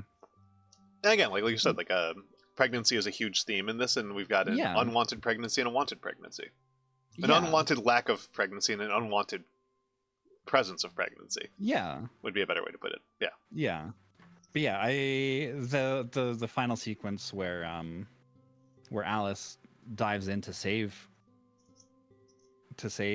Jenny is also the very, very first time that she admits to someone else that she's had a miscarriage. Like, she's sitting drinking wine with Evelyn, Wendy's mom, and tells her about the event, basically, of what happens. And I think this is the very, very, very first time that Rose also hears of this too, because she's standing inside the doorway, just out of sight. And I feel like it's not said, but I feel like you can kind of infer that, like, Rose goes, oh, so this is what my mom has been going through. This is why my mom has been so prickly, suffering so hard. I will say that I tend to be of the opinion that it's not a matter of knowledge. Yeah. For Rose, it's a matter of maturity and understanding. Yeah, absolutely. That, like, especially because Rose makes it pretty clear that her stance on this, which I don't think is really changed by whether or not her mom has a miscarriage, is that her mother's desire to have another kid is kind of a judgment that Rose is insufficient. Yeah. Yeah, she's definitely taking it to be like, am I not good enough sort of situation? Which I feel like is a very much I understand it. Significant thing. Yeah. I understand I also appreciate in the very end is early on Wendy and Rose get into sort of like a minor sort of argument about how Wendy always says kidding after every sentence. And she stops, but at the very end of the book, it makes its way back as a nice little bit of framing. Like, Wendy just wants to have fun. Yeah. And I think that's really good. So last panel, last one. So some things I thought were pretty significant. So we've already talked a lot about, like, the wealth disparity in tourist and cottage towns. Yes. Really, really interesting. And we have touched on, like, the misogynist art. Something I wanted to talk about is small town social circles and friends of convenience, because when you are in a small town, whether that's as a tourist visiting or someone who lives there, there's only so many people there. So sometimes you'll end up making friends with or forming relationships with people who you have next to nothing in common with. True. And I feel like you can kind of see it with Rose and Wendy. You can kind of see it with them. But I feel like it's really significant with Jenny, because she lives there.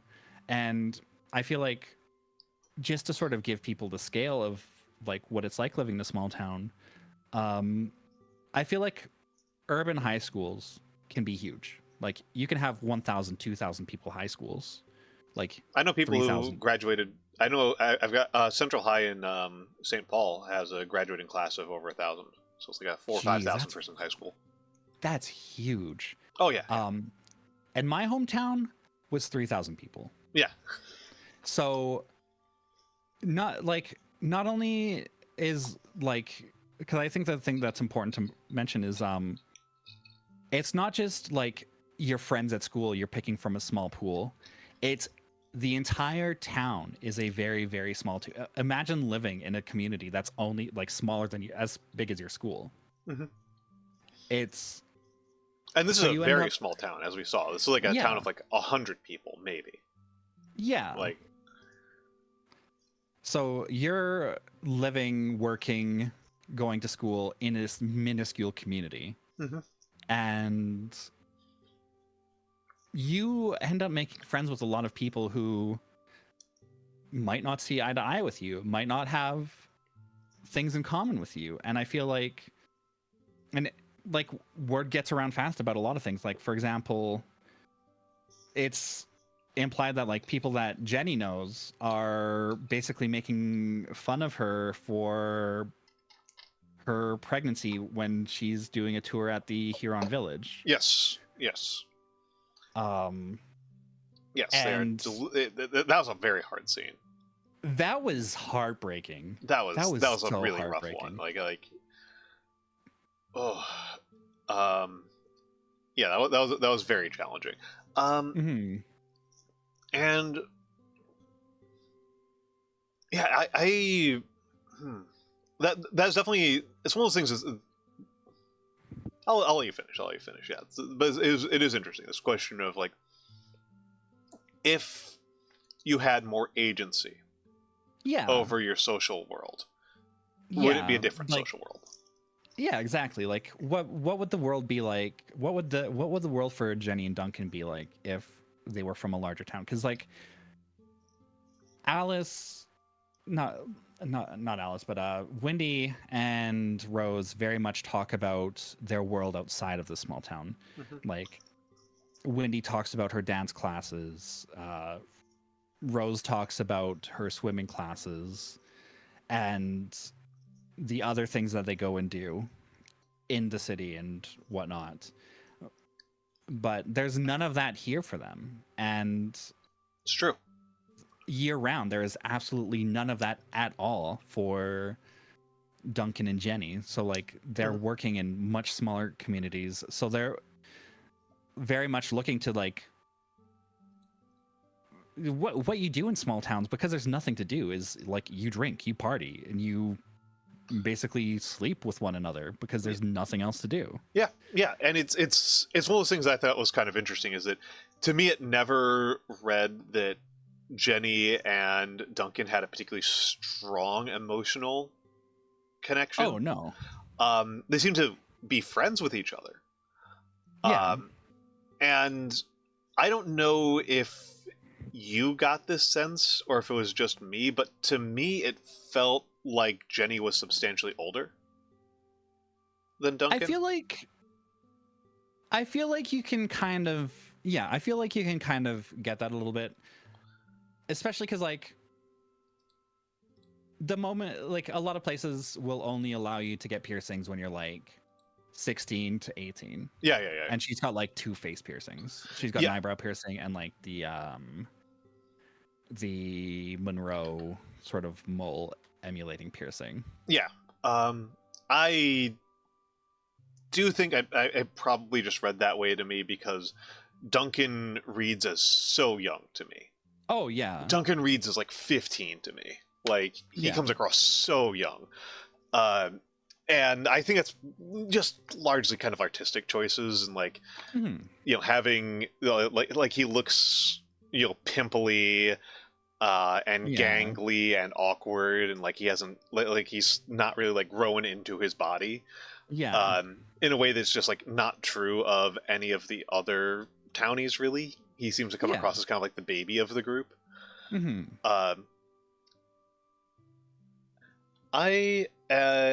are about to go into ads. Okay. So we're going to take a break, and then we'll talk about some of these broader things of note. But we'll be back in a few minutes, so enjoy the fan art.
Holy what? Kyril, you I've lost you. Oh no, I'm floating in the abyss. Hold up, I'm going to. We're going to save you. We're going to save your life here. We're going to save your life. First, I have to ghost. We're in ghost mode right now, but it does appear. I'm going ghost. It does appear. Sorry for the scuff. You should have gotten the invite again. Yeah. 1 second, I need to copy the password. Mm-hmm. Whoops, wrong password. So the password is a big pile of grain. A big pile of grain. in my Mesopotamian grain storage facility. It's true. It's just the pile of grain. Okay. It looks like you're. There we go. Now we're back. Now we're back. Okay. Sorry about that, folks. So, okay. That's good. So, yes. So this book, one of the things that is interesting to me is that this book is fairly frequently banned. Yeah. And to me, that's kind of interesting, the grounds on which it's banned, which is that it's basically it's pornographic, which is very interesting for something that has no nudity or sex. Oh, yeah. Like, sex is obviously alluded to, but it's strictly in the sense that it is a prerequisite for making babies.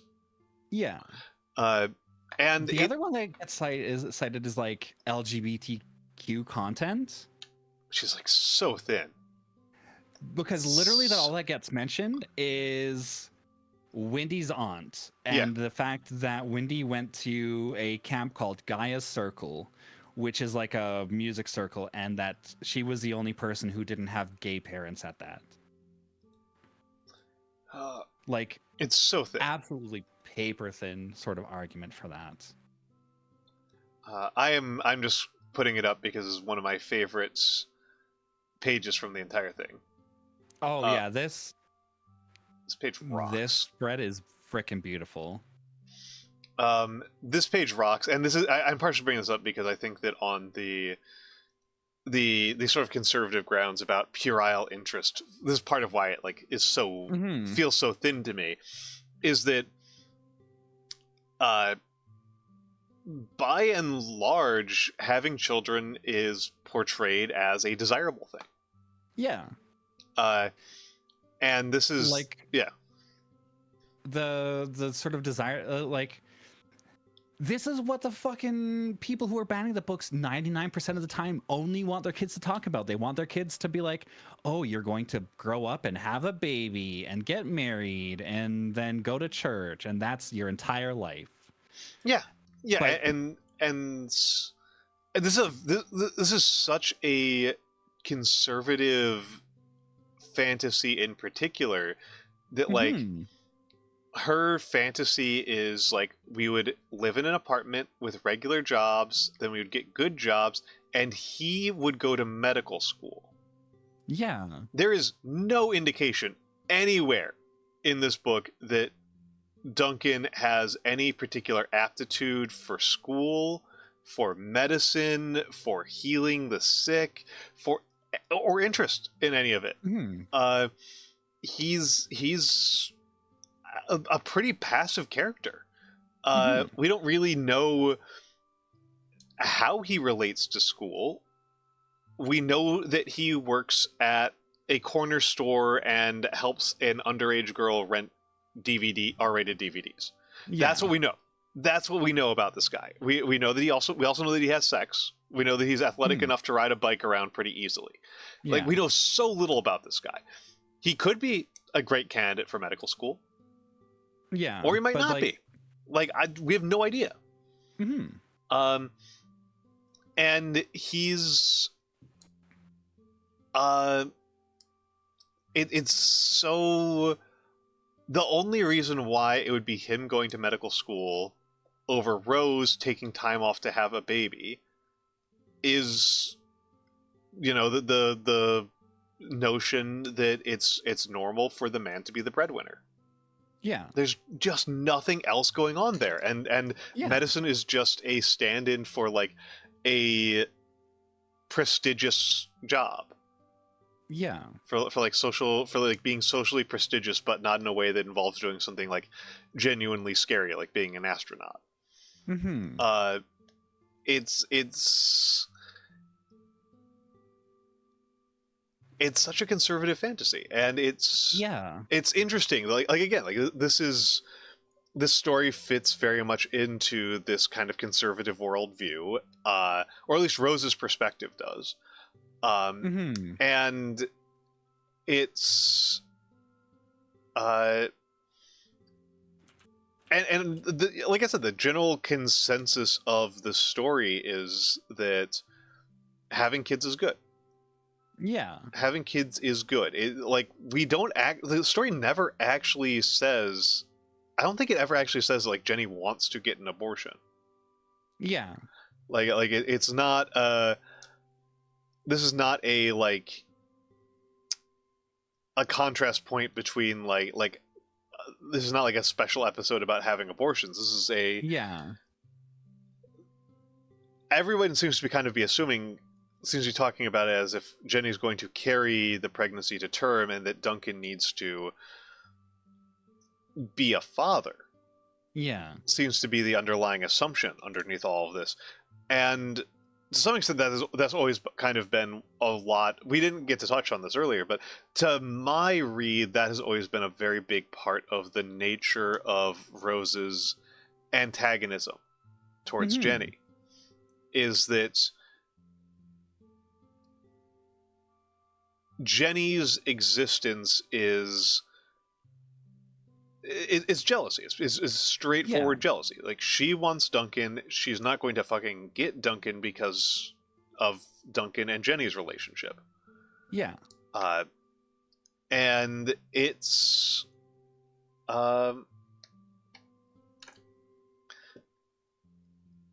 just I feel like you can read that especially because Rose is an only child. Yes. And it's very sort of implied that she's independent. Like, because you mentioned the bicycle being like the youth sort of symbol of independence. And throughout the book, she does actually spend quite a lot of time alone as well.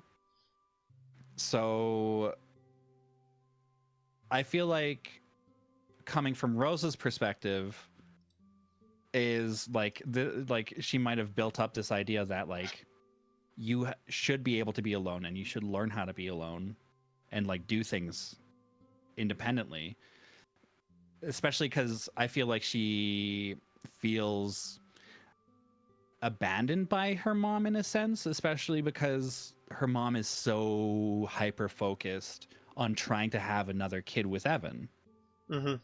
And she feels kind of like rejected because of that. So I feel like those things, like, she's definitely projecting onto Jenny, like, well, I can be alone. Why can't you? Yes. Yes. And that's definitely an issue here. Gringotts asks, did they ban it because it presents conservative preferred way of family life being aspired to, but when they get some of it, it doesn't quite work?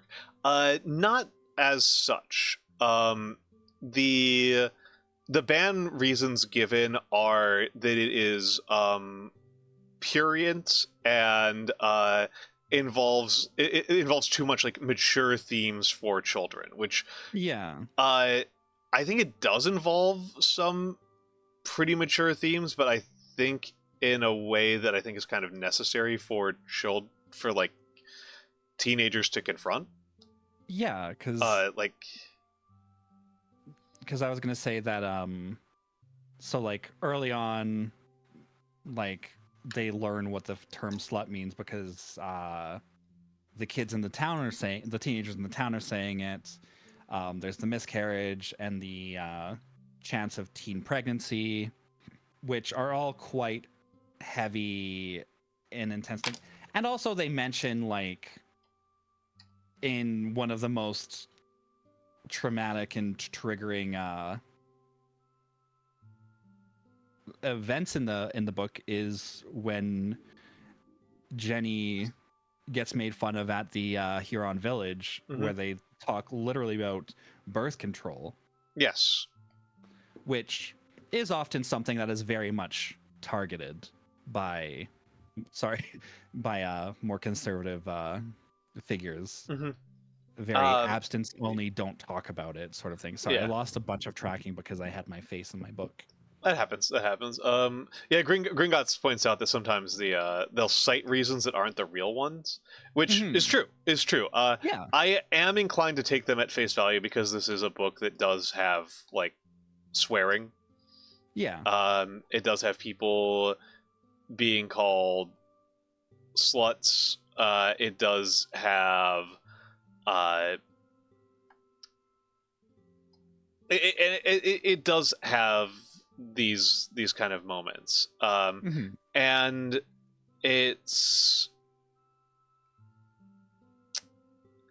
I can see that. Oh, we got the glasses toggled. Thank you, thank you, Kyril. And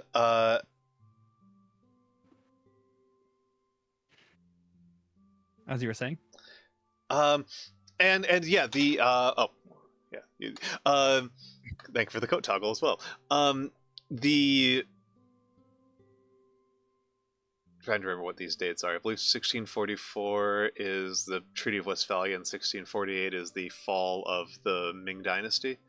I didn't realize that they were dates. Yeah. I chose my redeems to be on dates. Yeah. Then what's 2070? Oh, that's because Anno 2070. It's the video game Anno 2070. Nothing deeper than that one. But so you're telling me you're a turbo nerd? Yeah.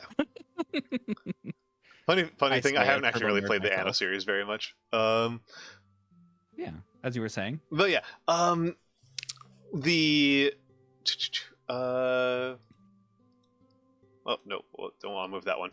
There we go. But yeah,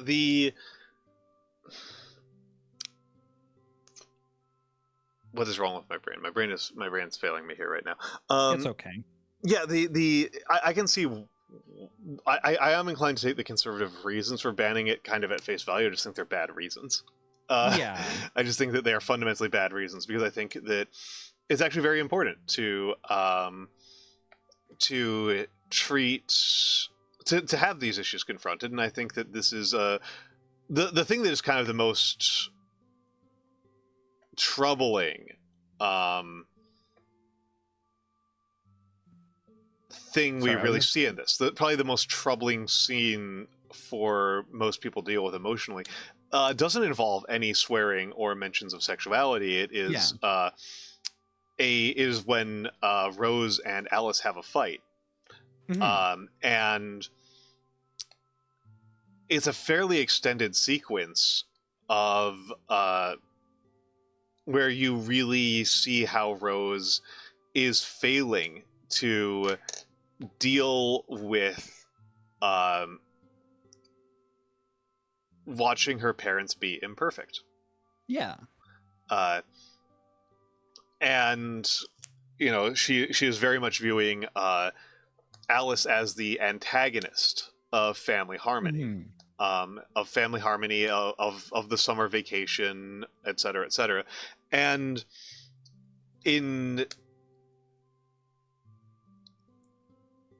it's, like I said, it's a heartbreaking sequence. It's really rough to watch, and you really feel for this girl. And it's part of the reason why I guess I'm just like so cross about this being the kind of work that somebody would be like, oh, we don't want children, we don't want young adults, we don't want children, we don't want adolescents to have access to this. because the thing that they're really trying to deprive people of is art that makes a very real scenario for a person of that age to go through feel less lonely. And I often think about a Dan Olson thing about art, that one of the things that art gives you is a way to kind of practice strong emotions in a relatively safe manner. And I think this book actually confronts some fairly strong emotional scenarios that I very rarely see depicted well. Oh, absolutely. In fiction. Like I think this is a lot more real and raw than and meaningful and impactful and interesting than a lot of stories that get a lot of praise for being those things.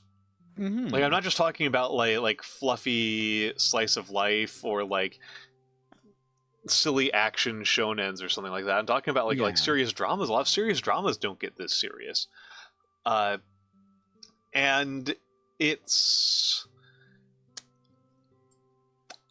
kind of a crime to deprive people of these things. I feel like the Tamaki cousins very much love confronting these really heavy sort of teen, young adult, preteen situations where you're confronted with these very real but very, very difficult situations. I haven't read their new book, Roaming. I really want to read it. I'm very excited about it. That does sound like a good one. Yeah, But their first work together, Skim, which is about a girl named Kim who has a crush on her teacher and is just absolutely confused and flabbergasted and doesn't know why that's wrong. And it's a very, very difficult situation to navigate when you don't know what's happening. And it's not an uncommon sort of situation to be in as a teenager, especially because like you're going through all of these new emotions and new feelings and new hormones that you might not know how to sort of confront. Absolutely. And it's a real tough one. I think that's I mean, to me, to me, that's kind of an interesting point about the kind of narrative we have about what adolescence is. Yeah. Right. Because I think as a culture, we tend to prevaricate kind of wildly between two mutually exclusive narratives.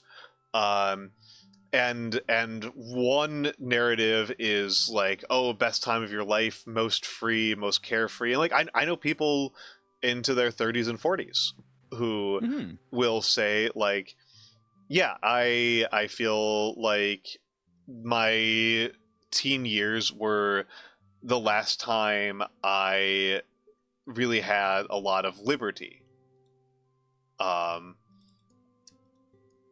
They just didn't have to face taxes and capitalism and rent. Yeah. Like, exactly. Like, yeah. God, no, my teens. Oh. I mean, my recollection of being a teen was that I just felt under-equipped. Yeah. For things. That was my recollection of my teen years, was that it was just that my life was just very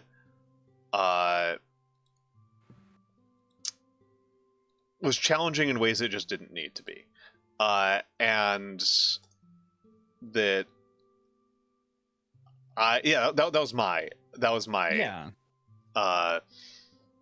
read of it was and the other read that people tend to have of their teenage years is, worst time of your life, right? That like you're constantly embarrassed, you're being bullied, blah blah blah. That's it tends to be kind of this wild prevarication between those wild swings between those two interpretations, and I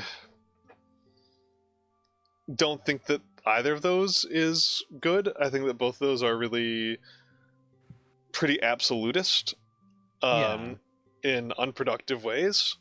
Yeah. This one, Summer, navigates that very beautifully, I think, because like there are huge sequences where like Rose and Windy are having a lot of fun. Yeah, they're having a lot of fun. They like each other. They're good friends. Yeah.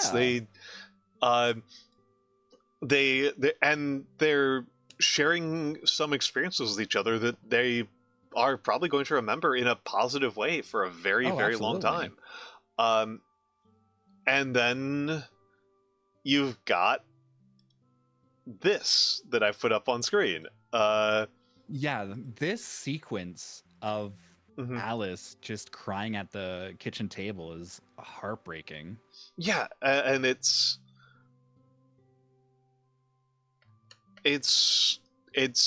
so rough. It's and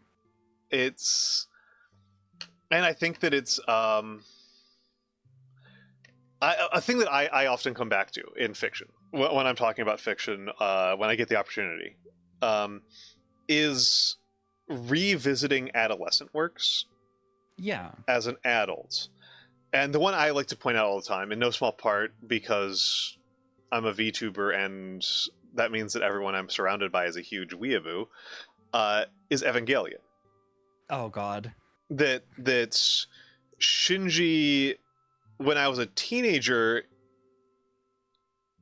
I was looking at Shinji as somebody who, I could do a better job than Shinji, blah, blah, blah. Yeah. And then as an adult, I look at Shinji, I'm just like, man, this fucking kid has been put through the ringer. I fully disagree with the effects. Evangelion is one of my favorites. This kid has been put through the absolute ringer, and he needs so many things that he is not being given, and he is so under-equipped for the problems that he is being confronted with. And I wind up viewing it. I wound up viewing it when I watched it when I was around 30. I did a rewatch. That I felt like the characters who were there's a trio of characters in their 20s and 30s. I wound up viewing them in a very harsh way. Yeah. As an adult, I was like, these people are being extremely irresponsible with the charge of being a parent.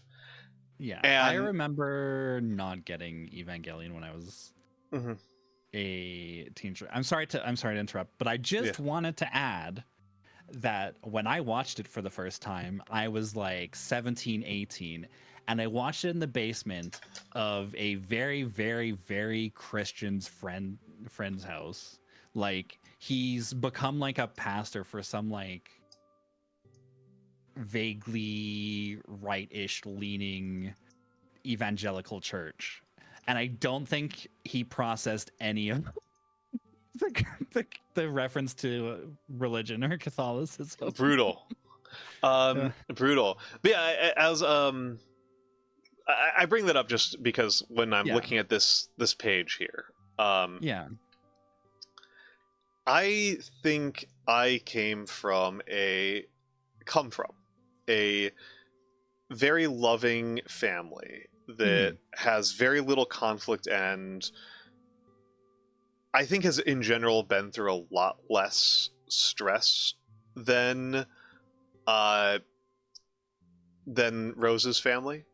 I don't think we ever get their last names. But the Wallaces. Wallaces, okay. I think it's been through a lot less than the Wallaces, and yet I can still remember, having, slamming the door, walking out of a conversation with my mom or dad and slamming the door and knowing that I had very much hurt their feelings. Yeah, and that's in this moment, I see that double identification where I understand where Rose is coming from, but I feel so much for Alice in this moment that, and it's one of those things that's like really kind of awful and heartbreaking, is that I think that also this moment here is, from what I can tell from the parents that I've known over my life, really hard to avoid. Yeah. It is really hard to avoid that moment where, likely several times, where your teenaged child says that they hate you and they never want to talk to you and they run away from you. Yeah. And it seems heartbreaking. No. And the people I know who never did that when they were kids, I can think of a couple of people I went to high school with who never did anything like this when they were kids. I'm one of them. Well, I apologize if what I'm about to say is going to hit a little bit hard. Those kids never spoke to their parents again once they turned about 20.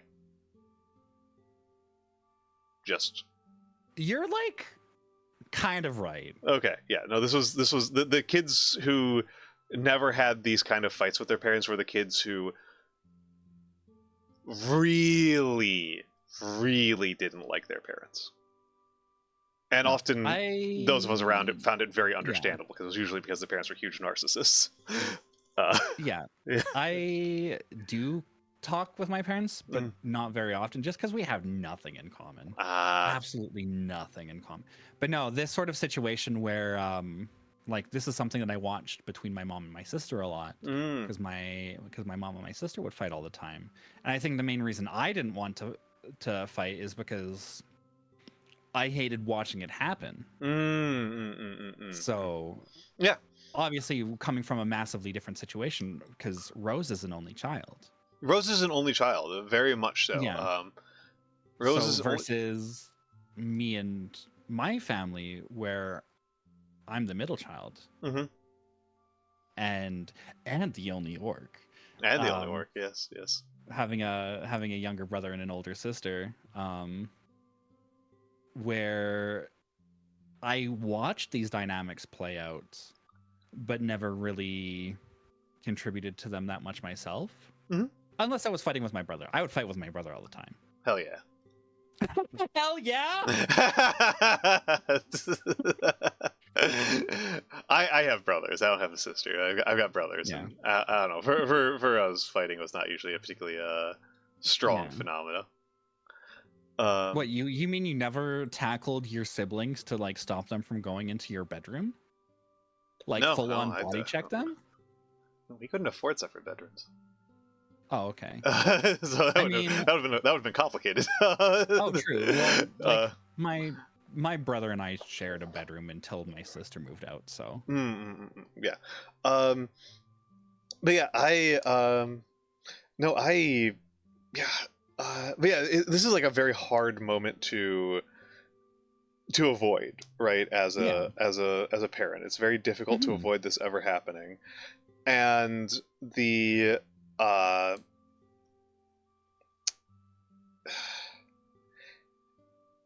this is the kind of heart-wrenching thing that I think kids do need to know about, and for that matter, all of us kind of need to know about. This is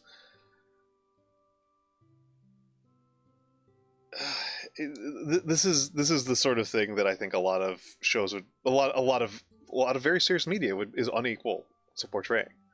Yeah. If you don't mind, there was a thematic thing I was going to. Yeah, what would you? I was going to go back to the question of like cleanliness and water. Oh yeah. And so this is a fairly minor sequence, right? But it does kind of showcase something that's I think is kind of interesting, right? That the forest and the town are portrayed as like dirty and messy, while the water is portrayed as like cleansing and purifying. Yeah. And it's kind of most clear here where we've got people literally doing their hair, cleaning their hair with soap and shampoo. Did you never do this when I've you done were? Yeah. Yeah, I've done it. As an adult, as an older person at this point, I am dubious about the, and I was going to talk about this. I'm dubious about the environmental conscientiousness of doing this. Oh yeah, true. Yeah, this is a pretty profound form of littering. This is pretty bad for the wildlife that happen to be living in the lake. It probably doesn't matter if it's a big enough lake and few enough people are doing it, but at the same time, this is portrayed in a context in, I think, kind of parsed as a cleansing ritual, as cleansing, as purifying, and as kind of the opposite, in opposition to this,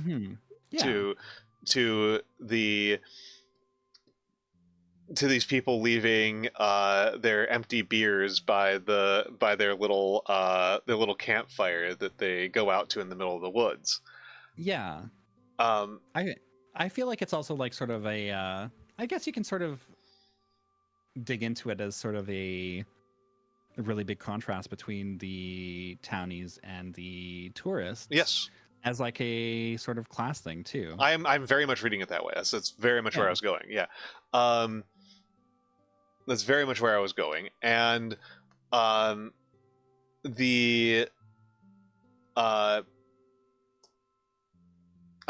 do think that it's something, one of those things that is kind of interesting to us urbanites.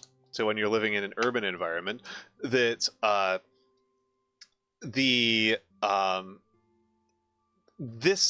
leaving these chairs out and the cooler and the brazier and stuff like that, as a that's not really like that when you live in a city, that strikes you as just like an insane thing to do.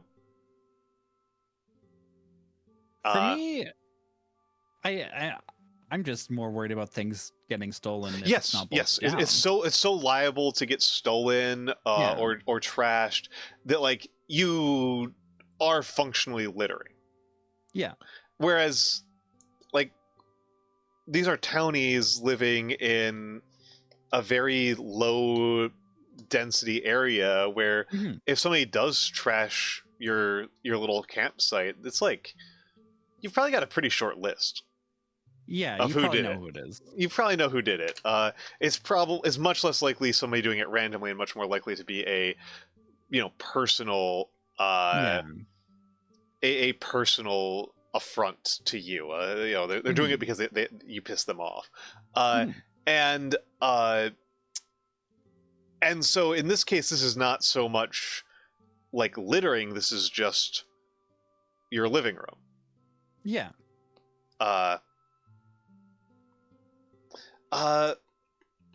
Yeah, I think that's possible. I think that's possible, Gringotts. Ordering theft versus pollution. I was thinking more just kind of the sort of, I guess, kind of like the classist hypocrisy. Yeah. Of it. And to be clear, I think I would be more from Rose and Wendy's side of the equation here, right? I'm not from a town like this. I'm just not. And you are. But it's when you're the visitor, when you are only the visitor, which is what Wendy and Rose are. They are purely visitors here. It's easy to kind of treat the people who live there like they're just kind of not people. Yeah. And to kind of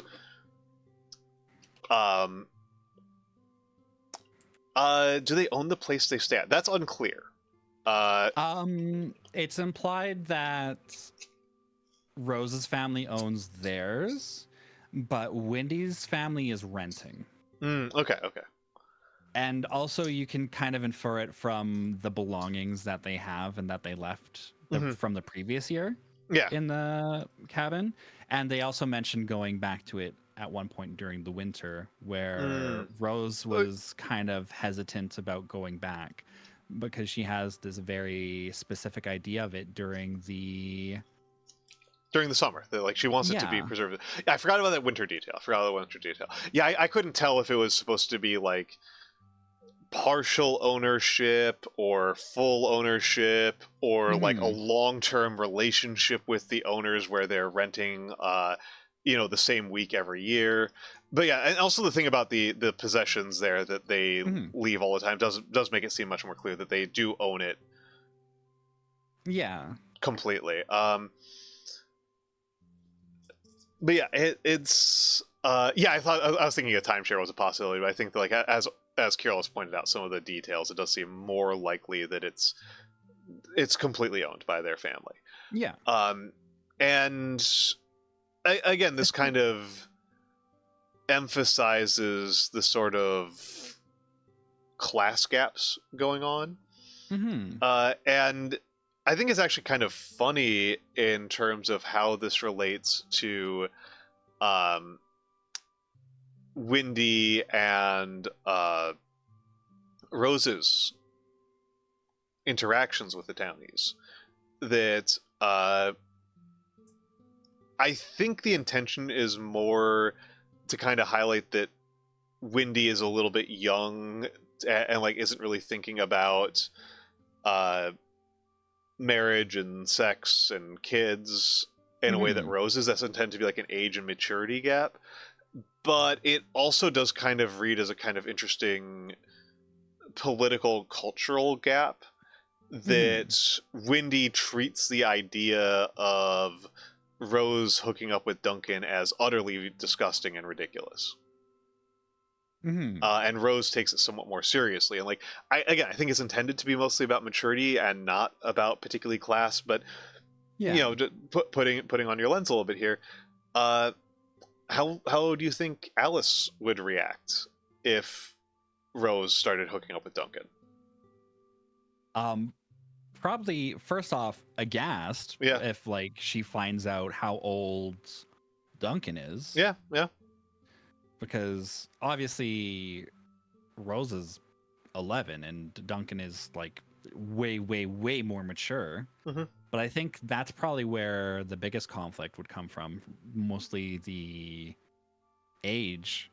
I think the class would still be a huge one, even if Duncan was the same age. I think there'd be a huge conflict. I think that because other than of the people we see, of the people we interact with from the tourist group, which is actually a fairly large number, right? It's Evelyn, it's the grandma, it's our main character, it's Wendy, it's Alice, it's Rose, it's Evan, it's Daniel. Rose is the only one who seems to look at the townies as humans. I think you can read that, especially because, like, it might also be because it's primarily through Rose's lens. Is that she's the only person that really interacts with anyone in the town. Yeah. Like, very briefly, Wendy does talk to Duncan. Yeah. Like when she buys candy from the store or whatever, but Wendy very briefly talks to them, but to me, Wendy's interactions always read very much as closer to like gawking at wildlife and or viewing them as kind of almost like vending machines. They're vending machines with funny foreign habits, and we don't know how the adults interact with the townies at all. We just don't see it. Yeah. We just don't see it at all.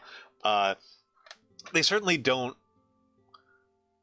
Like, Alice saves Jenny's life, but like, does she know who Jenny is? Mm-hmm. Would she have been able to name Jenny before that moment? Yeah. And part of this, I think, is that they are tourists, right? Yeah. That they are tourists, and I, I've worked service sector jobs. I think it would be unreasonable. I certainly didn't expect any of my customers to look at me and like worry all that much about my thoughts and feelings, Mm-hmm. or remember me. Yeah. Oh yeah, this one. I was like, why did I pull up this one? What was I saving this image for? Yeah, it's Daniel being kind of a dick. And the their concern is purely with the internal affairs of their own families. Yeah. I will say, though, for that matter, it's kind of an interesting thing that one of those things that I see people say all the time about why it's worth visiting other places is to be exposed to the cultural differences, the social differences, to kind of have that mind expanding experience and see more of the world and stuff like that. And despite the fact that in a lot of ways Rose is the most conservative person, she's the one who's the most open-minded. Yeah, it's interesting that that's a pretty interesting read, I think, especially because what a surprise! The sociologist was looking for the ethnography lens.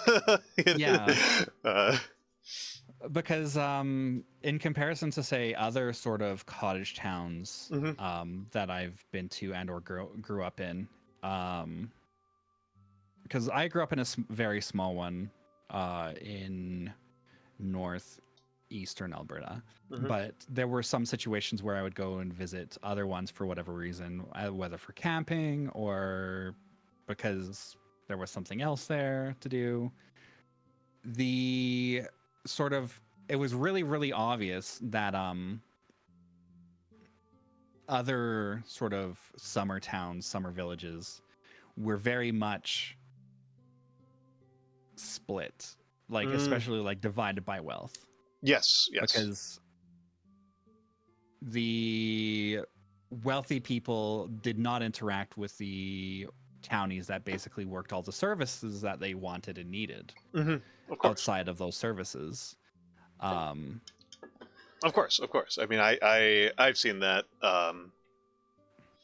in many places that I've lived. I remember one town that I worked in where I worked a pretty blue collar job, but the town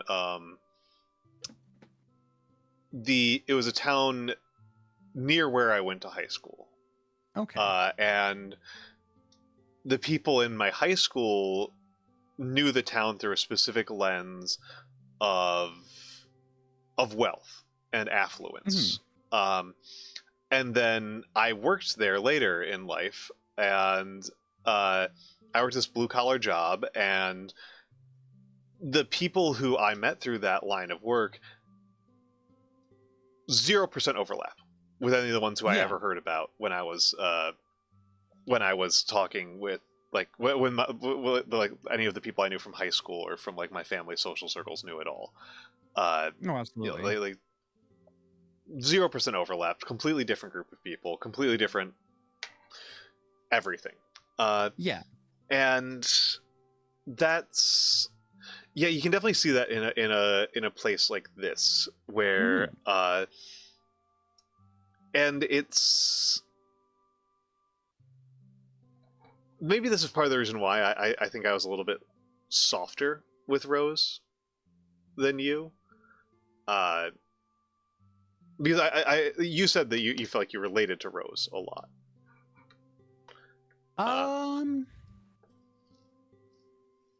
I don't think so. Oh, okay, I think it was mostly just like the town very much reminds me of home, the place. Oh I yeah, spent, no, like, you've definitely mentioned that. You've been on that one. I was just I guess I was just partially like, I don't know if I certainly don't relate to Rose in a lot of ways. Like, Rose is a very different person from me, but I did find something kind of sympathetic about Rose's curiosity about the external world, about her curiosity about the lives of others. Like, yes, she's very judgy, and she's got very much a misogynist arc that is really interesting, but she does look at the people around her and try to construct stories about their lives, try to understand where they're coming from, in a way that is different from the other members of her family. Or even Wendy, who's probably the person who is probably like the second most frequent interactions with people in the town. Yeah, that we see. We see. I think it's reasonable to assume that the others are interacting with the townies with some frequency because they've got to be buying groceries. But you got to go to Brewster's once in a while. Yeah, exactly. I mean, those beers don't grow on trees. But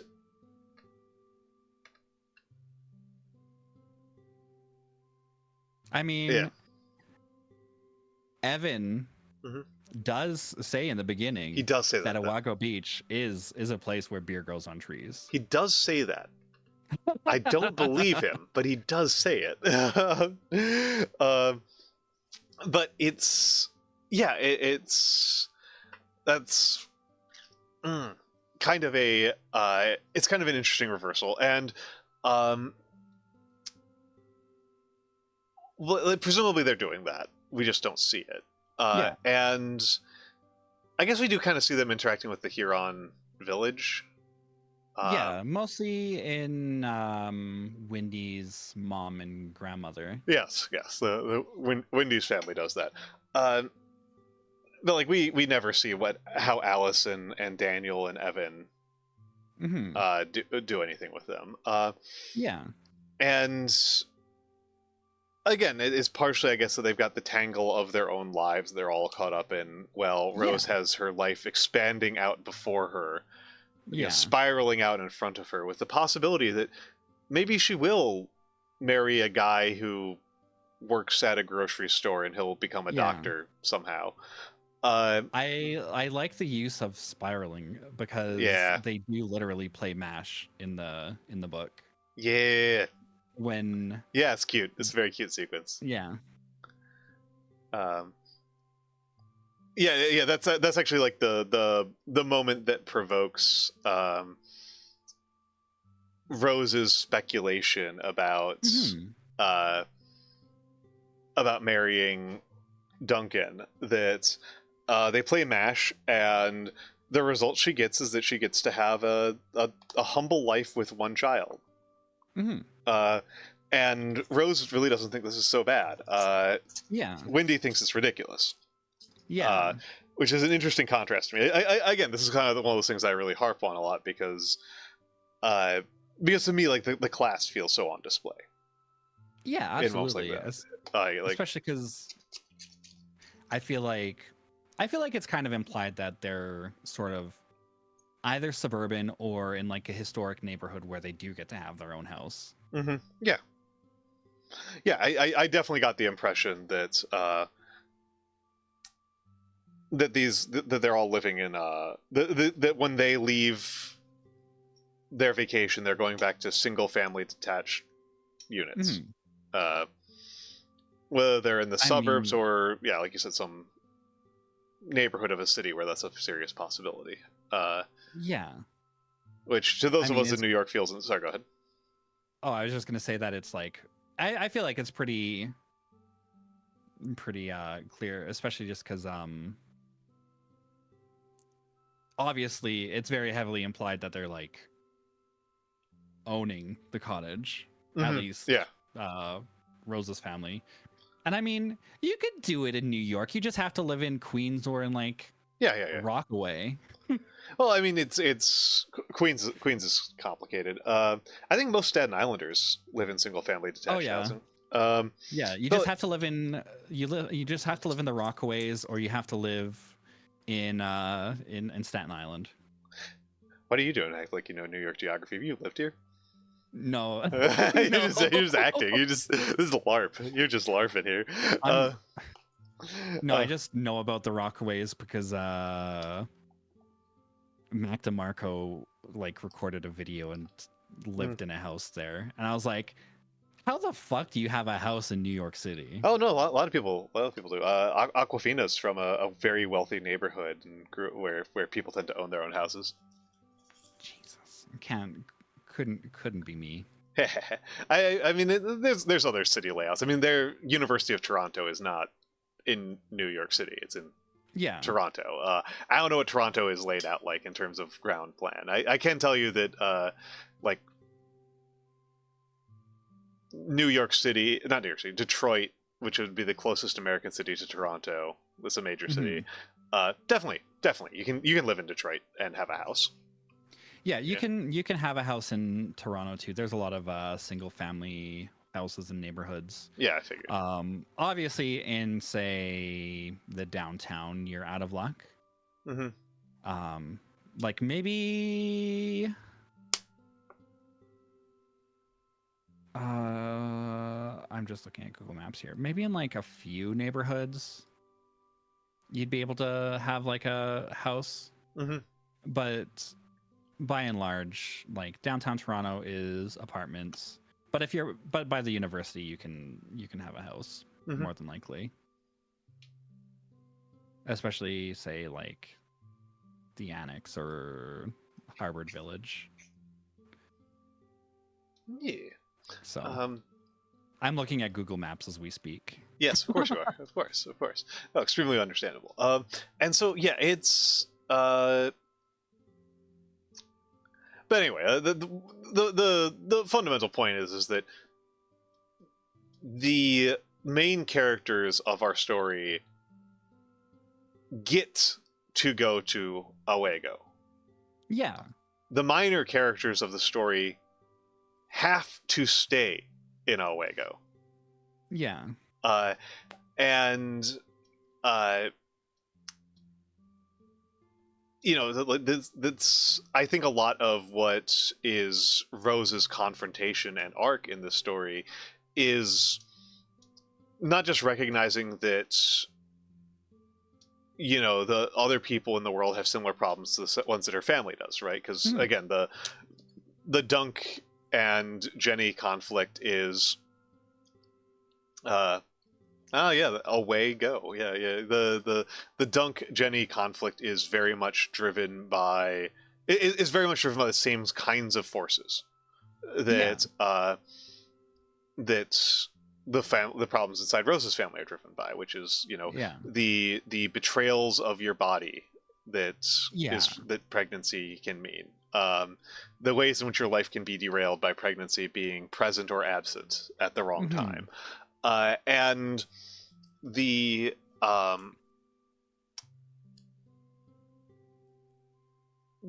there is partially that, but ultimately I think part of the confrontation is that she gets to go away from that. This is vacation. And the ultimate way in which this whole drama between Jenny and Dunk plays out in her life is that it's how her mother gets to be a big goddamn hero. Yeah. Which I kind of read as the... Hello, Emilium. We are actually about to get hit by ads, but I kind of want to lay a little bit of groundwork here for talking about the Alice arc, because we've for how much I think we both rate it as the most important arc of the story, we've actually not spent a lot of time on it. Yeah. And I've put up this picture of Daniel, how Daniel, who's a very minor character, but how Daniel interacts and intersects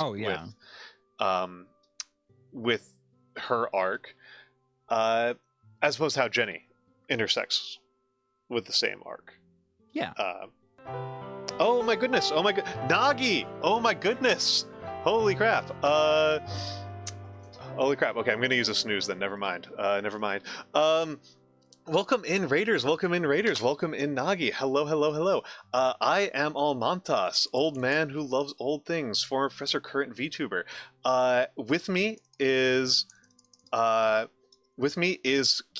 OrcFlorist, and we have been discussing the very wonderful. We've been having a book discussion. We've been discussing the very wonderful. I love this book. I love this. Thank you so much, Kyril, for getting me to read it. Yeah, This no One worries. Summer. It's a Canadian book about. It's not letting me do the shout out. Nagi. There we go. There we go. It's a very wonderful book about it's a Canadian book about a summer vacation. What were you up to, Nagi? What were you up to, Nagi? Everybody here give the Nagi is the sole purveyor of serpent-based entertainment on Twitch.tv. So, which also makes her the best purveyor of serpent-based entertainment on Twitch.tv. But yes. So a video game. I bet you. They were playing a video game. That's likely. Card Shop Simulator. Okay. Quite a few people have been playing that one. The Card Shop Simulator, where you the game that has gacha inside of it, and where you have a PvP system for spraying people with deodorant. Well, it's not PvP. God. PvE. I'm sorry. It feels PvP to me because they're human beings. You're going around spraying with a. Oh my goodness. Okay, yeah, that's Card Shop Simulator. Thank you, Versa. And hold on, let me make sure I get this. Hyakuruku-ju-san. Thank you for the follow. I'm just flipping through the VOD right now, and I saw a till with what looks like both two different devices for payment. Yes. Like a till and then a debit machine, which, considering that I worked in a comic book store for 3 years, is bringing back bad memories of trying to navigate two terrible, convoluted till items. Oh, it's dreadful. I am grateful to have not worked retail in a while. Admittedly, I actually had pretty good experiences with retail. I'm doing it again right now, anyways. But I get to sell fancy wines, so instead of comics. I mostly worked produce. Produce was not bad. You just get to teach people how they can tell when a mango's ripe. It's not that bad. Wow. It's not that bad. Definitely had worse things. It does also make total sense to me that Nagi would struggle with just cracking packs even when she had no money. That's very Nagi behavior. Amazing. It's very her. But yes. So, you guys have come into the literary analysis hour, the literary analysis power hour. Hour 3. Almantas is teaching me how to read. You know how to read. Stop being a goofball. You were the one who recommended this. And it was a great recommendation. Literary analysis. Exactly. This was one of those arcs that I think is one of the more important arcs that we haven't touched on super much, which is what does Alice actually need? All right, because Alice spends a pretty large percentage of the entire story in a depressive spiral. Yeah. Yeah, she's in a depressive spiral. She is pushing away her loved ones. She is, and various people in her family are trying different strategies for re-engaging her, right? And Evan is trying to be patient and loving. Evelyn is just trying to listen. Rose is fighting back on the same terms. And Daniel is just trying to force her to have a good time. Yeah. Whereas Evan is pleading with her to just decide to have a good time. Daniel's like, well, just do it. I'm just going to make you do it. I'm just going to drag you out into the water, and we're just going to have fun. Just do the exterior things that look like fun, and that will be what you'll get over. That'll be what gets you over. Which, in fairness, sometimes works. I don't know what to tell you. As a person with lifelong depression problems, sometimes it works. Sometimes it frigging works. Not often. Yeah, because I feel like it is kind of implied that was maybe the strategy in the end, because Alice is very much forced to confront her trauma at the very end. It's a very sort of cyclical thing, like coming back to the water. For people who just jumped in, This One Summer is a graphic novel by Mariko Jillian Tamaki. It's about a summer vacation, and a lot of the story is sort of about Alice, Rose's mother, confronting her trauma of a miscarriage. Yes. And what I would say is that it's what Alice needs. Is Alice needs to be needed. Yeah.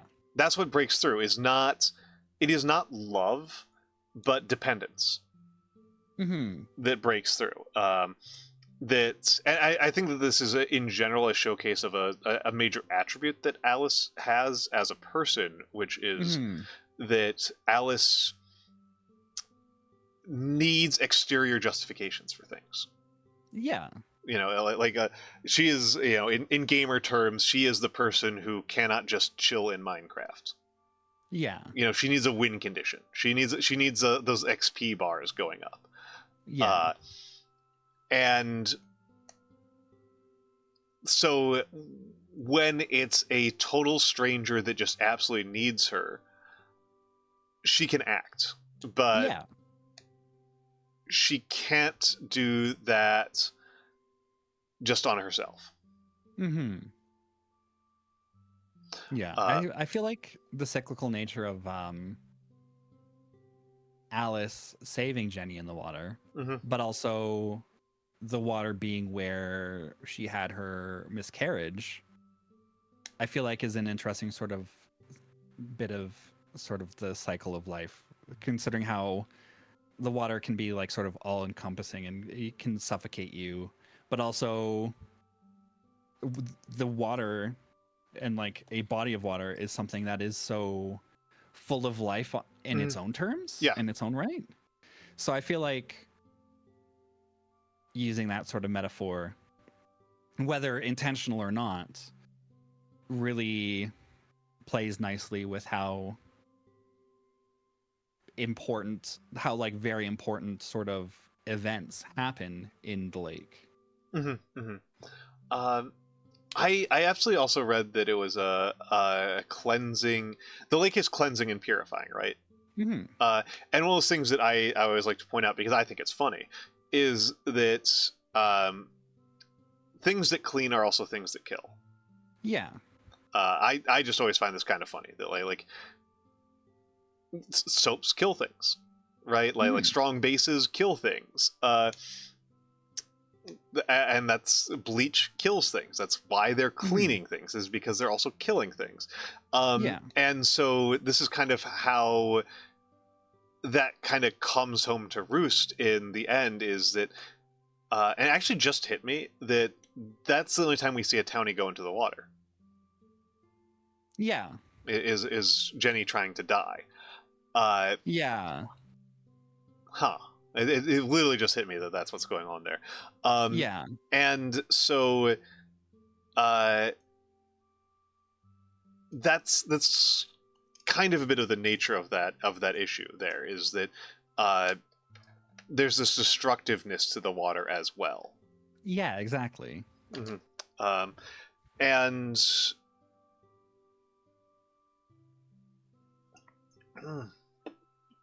And yeah, it is also purifying that, like, but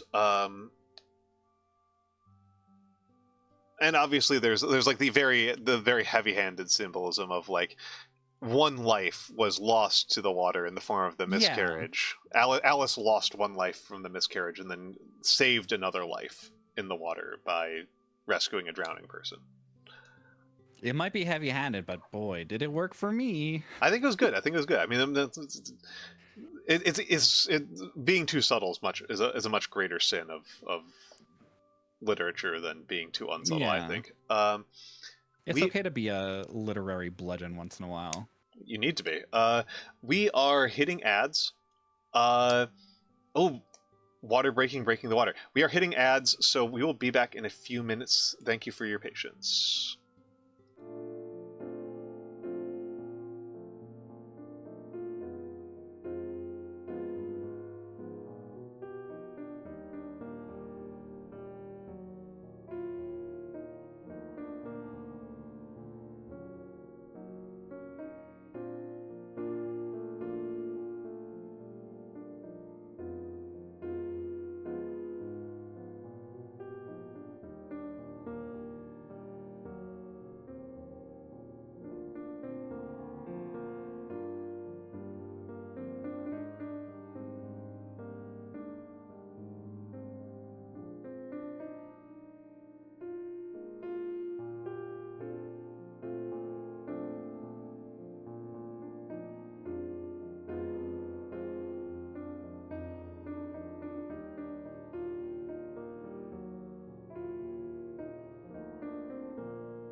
And we're back, and we're back, and we're back. Thank you for your patience during Happy birthday, everyone. Happy birthday. Happy birthday. Happy birthday. The ads are over. The birthday that happens every hour. You are rebirth. Terrifying theory right there. There's a philosophical theory that oh no. You are not actually continuous across different instances of being awake. I don't like that. I don't. Yeah. I mean, that's kind of a statement. You are not continuous across different instances of being awake, and the implication there is that you are dead. like you are a new person every time you wake up. And I think the funnier and stupider version of you're a new person every ad break. It's just oh god. So really ship of Thesising ourselves. There's a sci-fi concept that hasn't been explored. We've had dumb sci-fi concepts exploring, like, what if you were like assigned a clock of how much life you had left when you were born. But what about the much dumb... In Time? Yeah, In Time. Justin Timberlake movie? Yeah, I was thinking, yeah. So I thought it was stupid. But like a universe where people take ad blocks so extreme they just shoot themselves in the head whenever ads come up. What? Excuse me? Hello? And then they just start revived at the end of the ads being over. God. I do hate ads enough that I would write this story. Or like have you ever heard of the Swamp Man theory? Oh no. Okay. It was like this, yeah, Donald Davidson came up with this. And he wrote this in his book, Knowing One's Own Mind. So get ready for some yapping. Suppose lightning strikes a dead tree in a swamp. I am standing nearby. My body is reduced to its elements, while entirely by coincidence and out of different molecules, the tree is turned into my physical replica. My replica, the swamp man, moves exactly as I did. According to its nature, it departs the swamp, encounters and seems to recognize my friends, and appears to return their greetings in English. It moves into my house and seems to write articles on radical interpretation. No one can tell the difference, but there is a difference. My replica can't recognize my friends. It can't recognize anything since it never cognized anything in the first place. It can't know my friends' names, though of course it seems to. It can't remember my house. It can't mean what I do by the word house, for example, since the word house it makes was not learned in a context that would give it the right meaning or any meaning at all. Indeed, I don't see how my replica can be said to mean anything by the sounds it makes, nor to have any thoughts. I mean, this is a theory that this is like the simulation theory pops up around a lot. I think the real effect of simulation theory is making the behaviorists seem reasonable by comparison. It's not the silliest philosophical thing. One of these days, I'm going to do a stream on Possible Girls, because there's an essay and a half. That essay is funny. Yeah, it's a modal realities thing. If it is your anime waifu is real and you can date her. Oh my god. The philosophical justification for how you can, not just like how you could theoretically with the right technology, no, how you can today with the existing technology actually have a romantic relationship with your anime waifu. Mostly what I read it as is a reductio ad absurdum about modal realities as a hypothesis.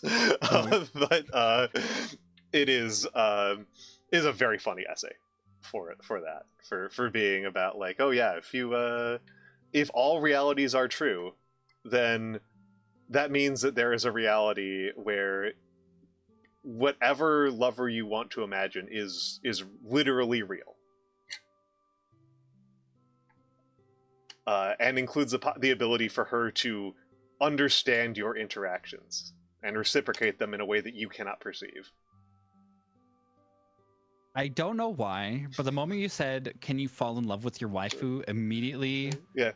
immediately made me think of the 2015 Bartholomew Prize winner, which is a short story about buying a bunch of Taylor Swift clones and loving those Taylor Swift clones and making your Taylor Swift clones fight other Taylor Swift clones. So yeah, chat. We went through some shit during that ad break, I guess. I'll link it to you. But yes. So this is a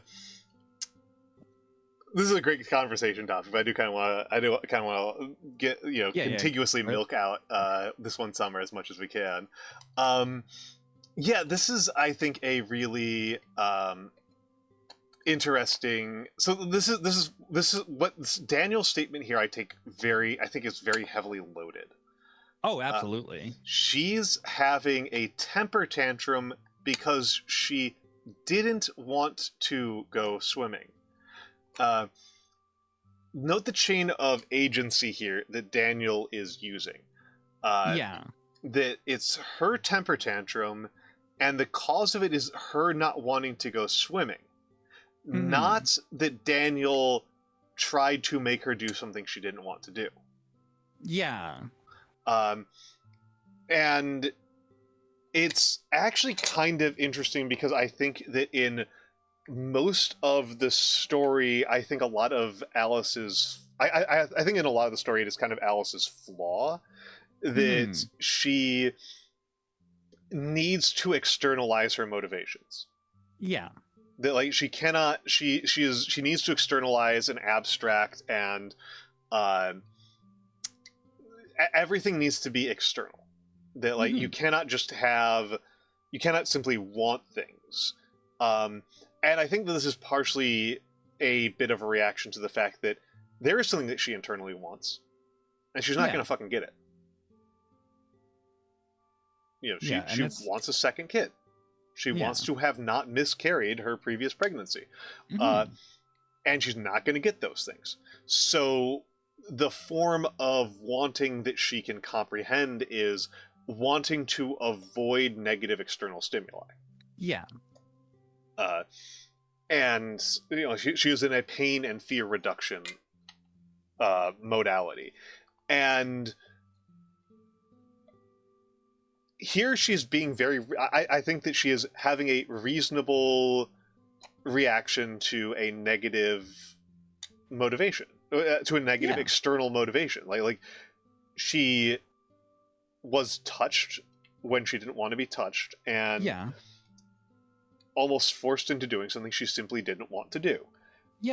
And well, I always try to be kind to everybody. I always try to be sympathetic. So I'm trying to be sympathetic to Daniel's motivation here, which is sometimes the thing that gets somebody out of depression is like you just make them go to work and make them go to parties and so on. Yeah.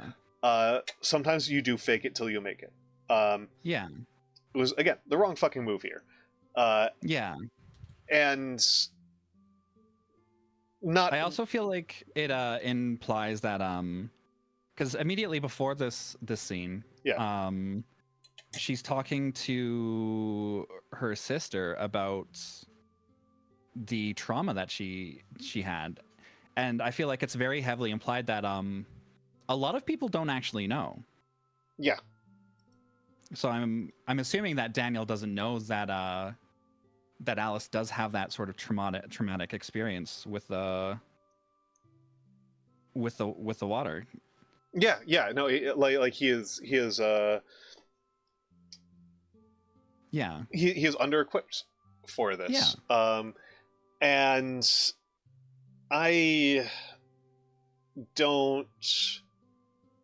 It's part of what makes it I feel like I have to... I am always fighting the urge to read characters as evil, especially in a story like this, which is so layered and so rich and so nuanced in its treatment of characters, and where Rose is probably...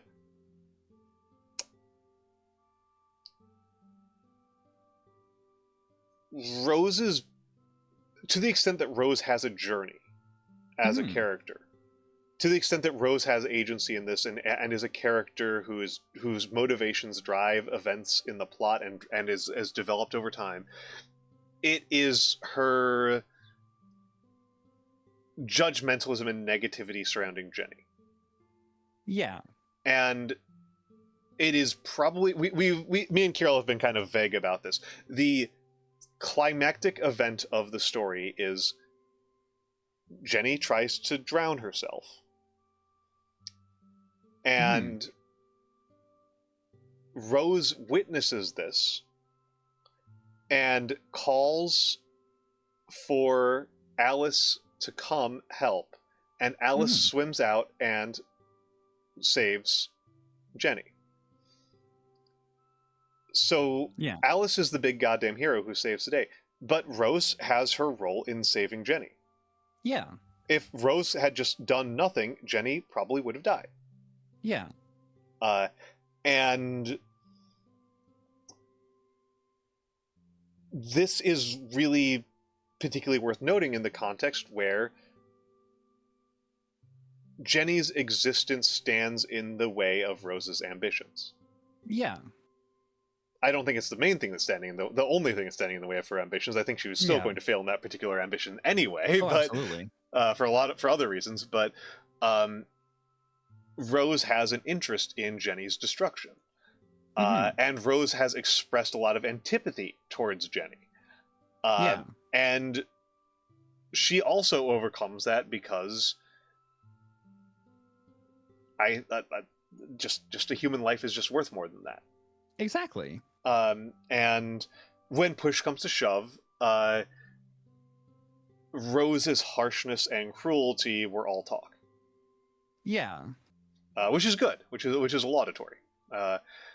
And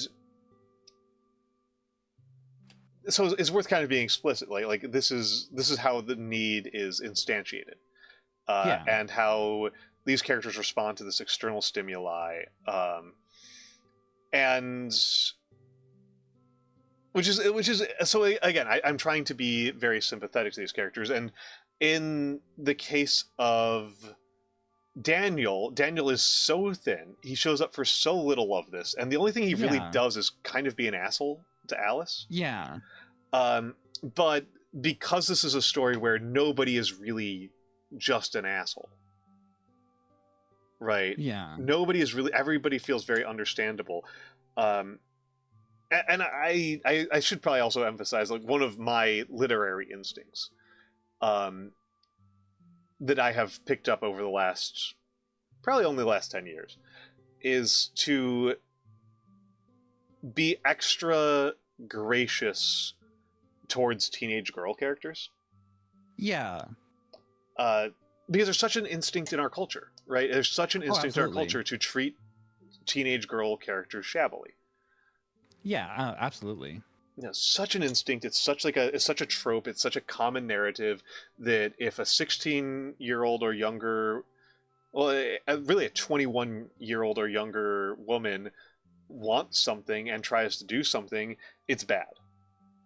Her desires are wrong. Her attempts to do anything are wrong. The only thing that she can do correctly is study and help the men around her.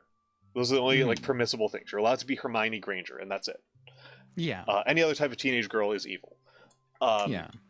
And so, I try to be self-conscious about reading grace and patience into those characters to abate against that, and so that's bleeding over here into how I'm treating Daniel. That, like, Daniel's not entirely wrong. That what Alice needs is a shove.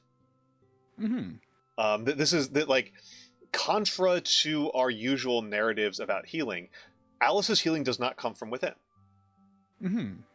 It comes from without, and Daniel seems to subscribe to that. He's also a dick who fumbles. He also fumbles it, but, like, absolutely. Yeah, he fumbles it, but he is not fully and completely off base. He is not fully and completely off base. Yeah, because Alice does get that shove through effectively having to, like, going to go save someone's life, like jumping into the water. Because I feel like immediately after that, she, like, realizes, like, obviously I mentioned this earlier, but she admits to Evelyn for the first time that she had a miscarriage last year, and it's why she hasn't been in the water since. And that because of that, it's I think it's kind of her realizing, no, I can't keep living like this. Mm-hmm. Something that's an interesting parallel, something that's a really, really interesting parallel now that I think about it, is there's kind of like this inherent kind of like unhappiness, I feel like, with some of the townies. Yes. And they don't go into the water. But Alice isn't a townie, but she also doesn't go into the water until the very, very end. Yes.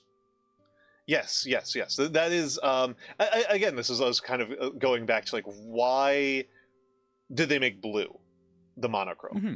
Like again, the scans, the scans that we've got access to for pulling up images from are black, but the original art is blue on cream. It's like this, not black creamy, on white. Yeah.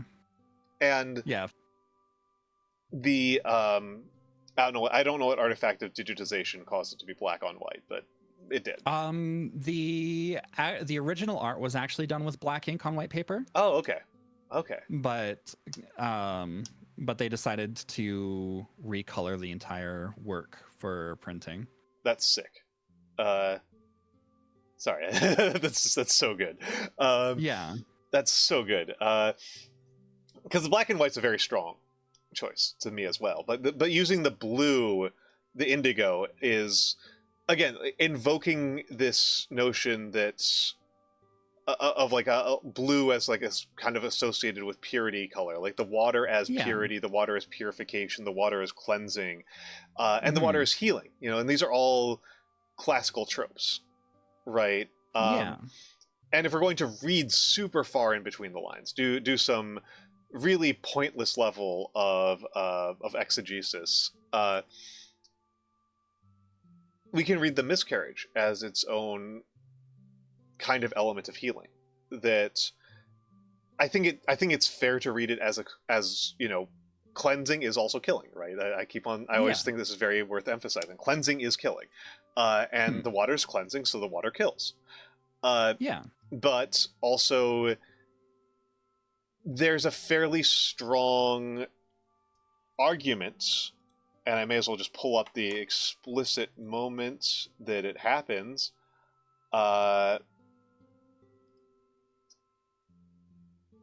Let me pull up the explicit moment it happens.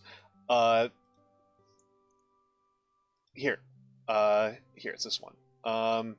This is the really, to me, this is the climax of the story.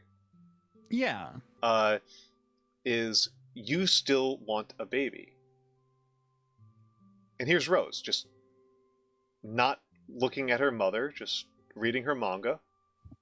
Then how come there are books? That, again, Rose's interpretation is, I think, not super.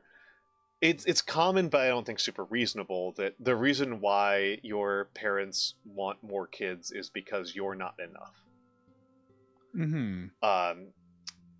I do think that that actually might. Maybe we should trust Rose's judgment here, even though that's usually a wrong judgment by a child. We might want to trust Rose's judgment here that Alice was prioritizing as yet unborn children at the expense of her living child. I am partially thinking this because my trashy habit is I like reading advice columns. And one of the ones on Slate this last week that was like a real hell of a one was the husband in the family has this, like, Daniel the Fourth name, right? And he wants to have a son to carry on the name legacy and so on. And him and his wife always wanted to have 2 kids, and they had 2 daughters. And then he talks her into trying for a third. And she's like, okay, fine. And that one's also going to be a daughter. And he just loses it over Reading advice calls incredible old man behavior. Thank you. Thank you, Ollie. You should send me the Slate page. It's a rough one. It's a crazy one. I need the research for what my friend and I are doing at the end of the month. Oh, okay. It's Orc advice. Orc advice. Okay. I can actually probably grab it up pretty quick. Yeah. But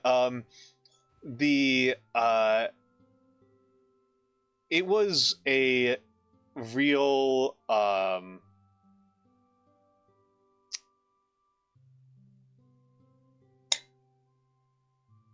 it was, but yeah, it's something that's like, I guess we can read that right into what's going on here. If we're trusting Rose's judgment more, which I don't think we're generally supposed to, because Rose does a lot of things wrong.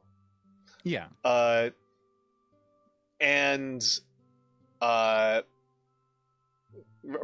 fucks up quite a lot. Yeah. And the but I could see this happening with Alice, right? I could see her doing this. Alice is not by default the most present parent. Mm-hmm.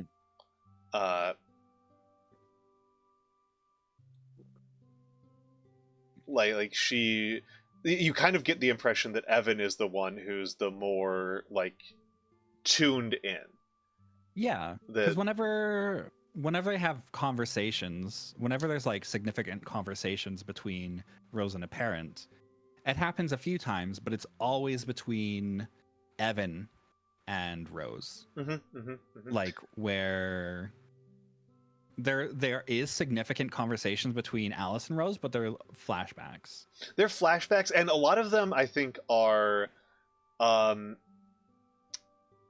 they often seem kind of one-sided. Mm-hmm. They're often Alice telling Rose something. Yeah. They're not really Alice engaging with Rose emotionally. I do like the implication that Alice is supposed to be a very cool mom. Yeah.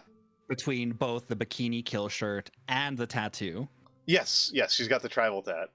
To me, I read that as very much just professor shit. Oh yeah, it looks like a stick and poke. Yeah, it does. But it's one of those tribal tats that was really popular in the 90s. Well, she's wearing a bikini kill shirt. Like, what's more 90s than that? Yeah, I know, right? I know. Incredible. So, incredible. We have spoiled every single major plot point. That isn't what this is about. I genuinely think everyone should read this book anyways. It is. I don't think that this is one of those books. I keep on emphasizing this. There are stories where I'm actually not gonna. I was about to post just another really impactful page, but it's like, no, you can see that on your own. No. Let the viewer see it on their own. What page was it? What page? 229. DM it to me. 229. 229. Yeah. There's stories that like don't hold, that like fall apart if they've been spoiled for you, and there's stories that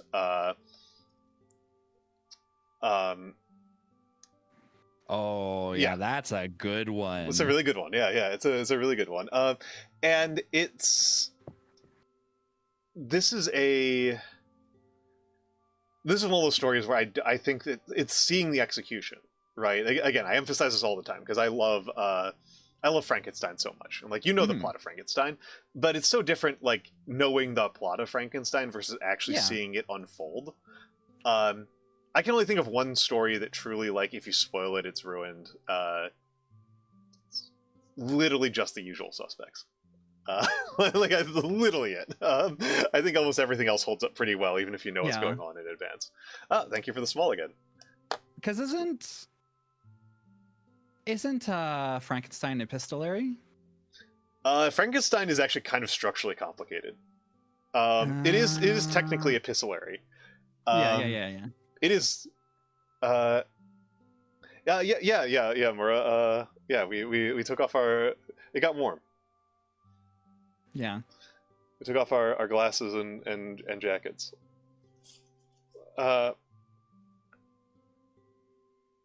Is Dracula also epistolary? Dracula is also epistolary.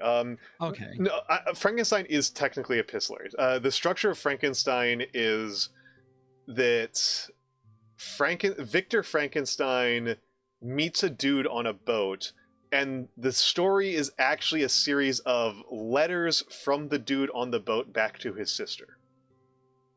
It's really an overly complicated framing device for what is for what is happening in the plot. God, I wish I met a dude on a boat. Anyways, one day we might develop that technology. We'll invent a boat eventually. We'll invent a boat eventually, and maybe at some date further in the future, we'll put gay men on them. Yeah. Yeah, I think the just the illustrations alone are worth the price of admission for this book. Oh, extremely justified. It could be it's one of those books where I feel like I would read it even if the story was kind of middling, but the story's phenomenal. I think there's only one book that I can think of off the top of my head, one comic book where I was like, I love this art, but I hate the writing. Oh, I can't think of any. That was Supreme Blue Rose. Okay.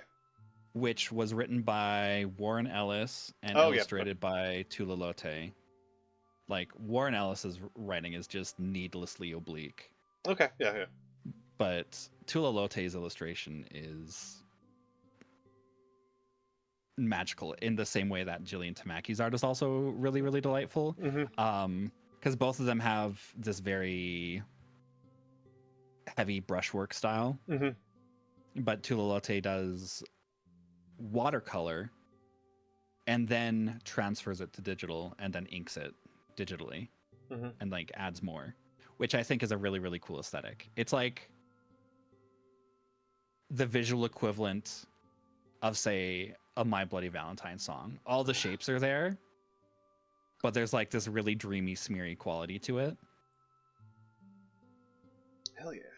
Ah. So I will say that you're not going to find me not going to find you. You're not going to find me having any particular opinions about something where I love the art but hated the story. Because I'm a writing first guy. I can forgive a lot of sins, but bad writing I cannot. And I can forgive almost every other sin on the altar of good writing. And so I'm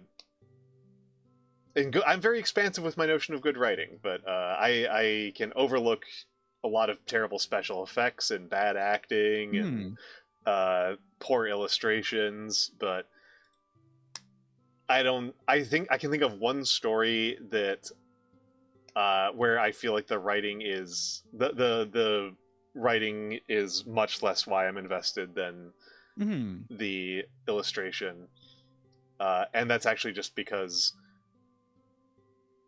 this was Kill 6 Billion Demons, and I just dislike where they've taken the plot. Yeah, for me, like Warren Ellis is like a competent writer. Like he's considered one of the greatest comic writers in the last He's a Transmetropolitan, right? Yeah. Yeah. My beef with him on Supreme Blue Rose is just that he just lets himself like really dive into like a really, really oblique narrative without really sort of explaining anything. I think like maybe on a revisit I might enjoy it more, but it just feels so obtuse. And I feel like he's one of those writers where like he needs a editor to be like, think about the legibility of this, in my opinion. So this is the thing that people on Twitch don't really see because they just see me rambling all the time, but you have no idea how many times I have sent back to an author.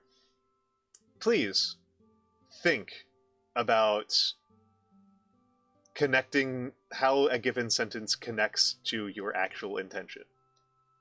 Oh, yeah. Please, just please be thoughtful about this, because I don't think you were thoughtful here. I don't think you were thoughtful here. I think that you chose a silly. I think you just wrote things and didn't think about about using. Yeah, I tend to be. That's the extent of my gentleness. When I'm not being gentle, I start crossing out sentences. Like, nope. Oh, yeah. Goodbye. I wonder who because it doesn't list a specific editor for this book. I could believe that they. I mean, because usually you only list the specific editors if it's an edited volume, right? Like, you don't usually otherwise it would just be in the acknowledgments. Yeah. I just brought up a panel that just reminded me of some of the moments of kind of outrageous classism. Oh, yeah. The Evan, who I'm usually very sympathetic to, just making like weird really joke at the childish cranks. A real childish joke fundamentally at the expense of the locals. Yeah. Out of a disrespect for the people who live here and sell him food, and lend his daughter R-rated movies. That sort of juxtaposition is something that I've experienced in my own life, especially being from a small town. I remember sitting in a different comparative literature class and having to go, no, people who live in rural towns aren't all like raving racist and homophobes, but there's normal people that live there too. And also, it's not everyone who lives in the middle of nowhere is like uncivilized. It's just... I think all the time, one of the people who I read a lot is Brett Devereaux, historian of ancient Rome. And one of those things that he says he has to constantly drill into his students when talking about peasants, in the Roman era, 2,000 years ago, he has to drill this in constantly. They weren't stupid; they were poor. Exactly. These are people who understood. Some of them probably were stupid, but by and large, there's no reason to believe that they were at a core basic level less intelligent than anybody else who has ever lived. Their knowledge base is going to be specialized in different things, like knowing which crops you grow on which hill, kind of level of knowledge. But like, they're going to know things, and they're going to be canny, and they're going to be quite intelligent about. They're not just making, like, the things that are distinctive about Roman agriculture. I'm sorry, I've been reading Roman agricultural stuff. Oh, I'm more than happy to hear. But anyway, the point is the people who live in Owego are not dumber than the tourists. And it really does feel like Rose is the only person who believes that.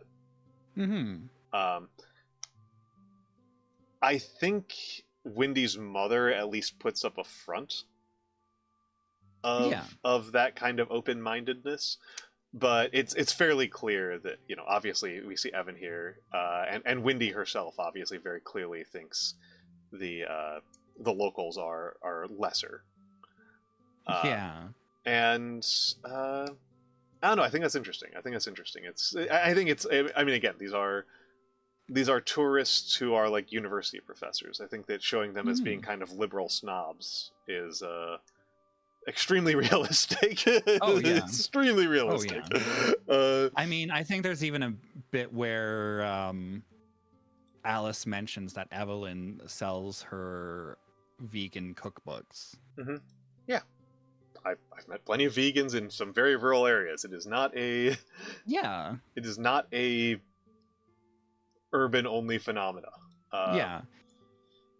I will say that it's in the context of like, say, food deserts. Mm-hmm. It does become trickier. It exerts a pressure. It does exert a pressure, yeah. For sure. To eat fully vegan, especially depending on, say, like the cost of, say, importing things, especially if you're, say, like, for example, like a town like Owago, especially from like from my own context, is that you're in snow half the year, so growing things year round is very hard to do. And then importing things has to come quite a long distance. So like, I feel like there is kind of a, like, not to say that there is no like rural or poor vegans or vegetarians. It is definitely like a bit of a class divide, I think. Well, it's this is me coming from the perspective of, I've been vegan for over 10 years. This is kind of like I have found it interesting that the vegans that you hear about the most in media are celebrities. Yeah. Which is almost tautological, that the people you hear the most about are the people you hear the most about. Mm-hmm. So it's almost tautological there.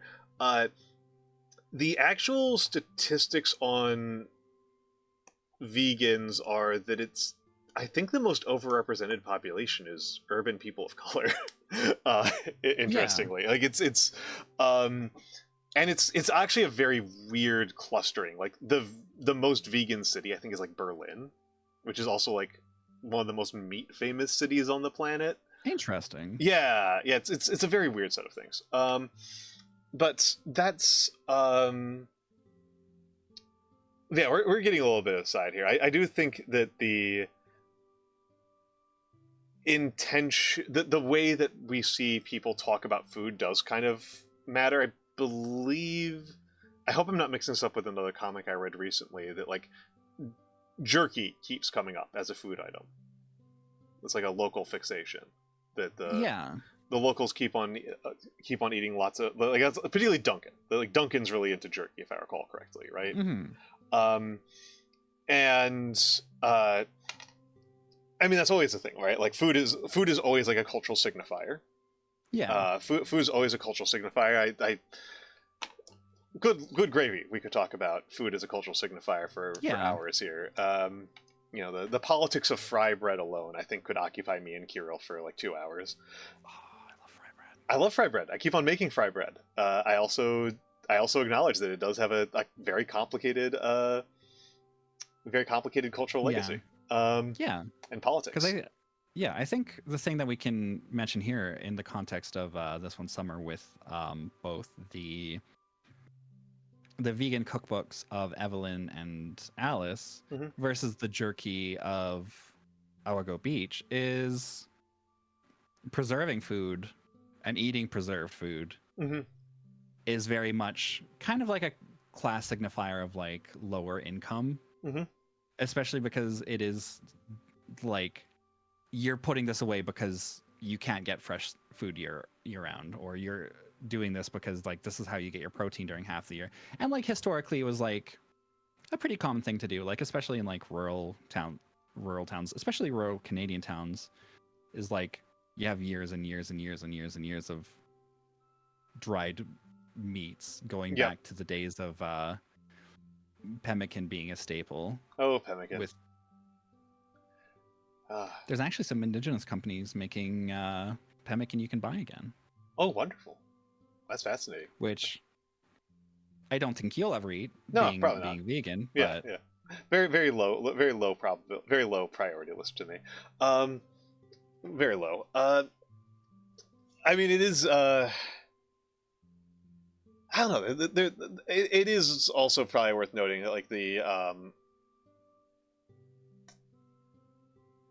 for the family, for the Wallaces and such, you know, they cook a lot, right? They're cooking all the time, and I think that's because of I actually think the economics level argument for it is actually not very strong, but I think there is a totally cultural level argument that cooking in the last 20 years is seen as a kind of like refined hobby.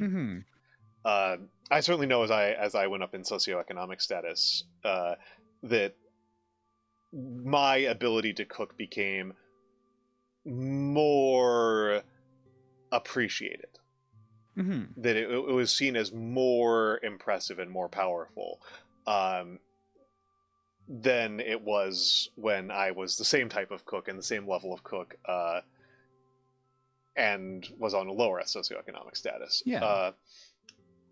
I do think also partially that that in the case of Duncan's definitely got a thing about jerky.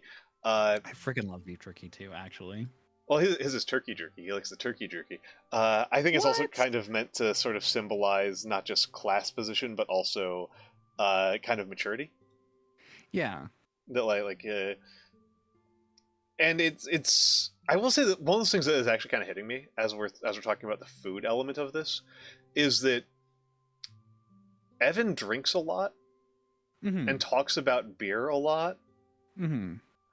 And it's not really portrayed in a problematic cliche fashion. Yeah. It's not like the conflict in the family is not that Evan is an alcoholic. That is not the problem in the family. He appears to not be an alcoholic from everything we can tell. He's just enjoying some beers while he's on vacation. Yeah. It doesn't seem to impair his functioning in any meaningful way. Yeah.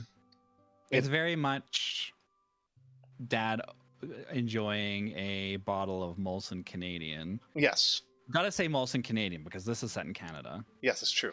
But it's bottle, so it was probably import. So it's probably like Hogarden or something. I don't know. They did.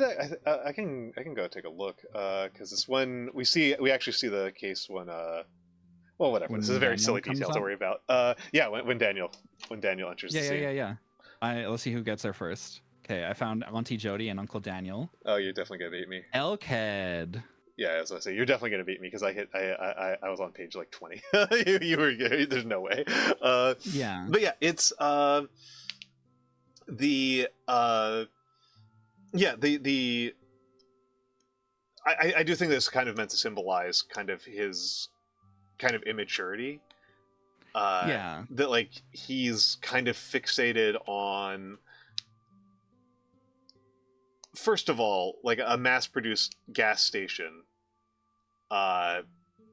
level food item, but also a food item that at my age I primarily associate with giving people heartburn. Yeah. He's having functionally Slim Jims and like, hoo boy.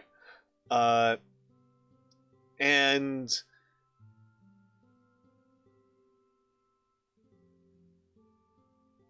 yeah, it's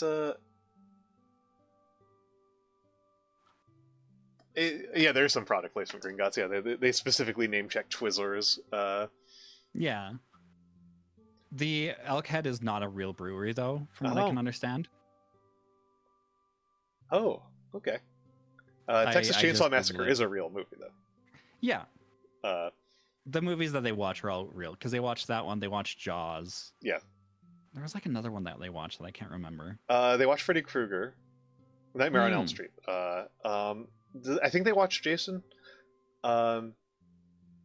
which is a Friday the 13th, which is a good one, because like that's like where we kind of see the sort of like initial elements of the Rose misogyny arc.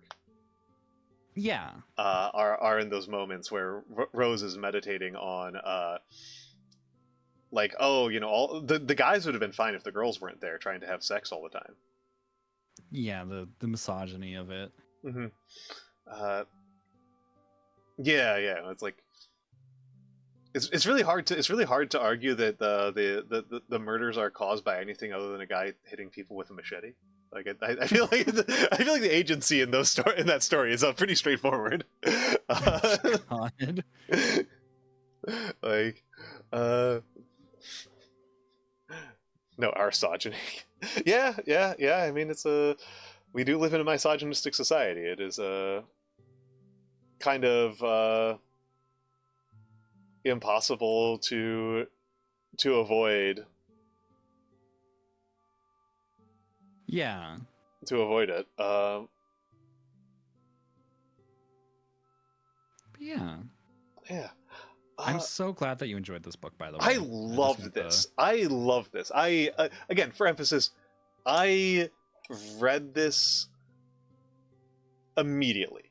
Like I asked Kyril to come on, and I try to set these things up a couple weeks in advance, and then I say, yeah. So like, what are you thinking of? And he's like, oh yeah, this one's summer. It's a graphic novel about X, Y, and Z. I'm like, that sounds really cool. I look up a preview of it, and I go, okay, this is incredible. I go to the library, I get a copy, read the whole damn thing, within like a couple of days of hearing about it. So no, this was great. This was wonderful, Kyril. Yeah. I hope you take a moment to read some of their other work too. I probably will. I'm a little bit behind on my readings. Who isn't? Oh yeah, absolutely. The last book I read all the way through confidently was Dahlgren by Samuel R. Delany, which is a fucking tangle. I can believe it. So, I think that we are winding down here.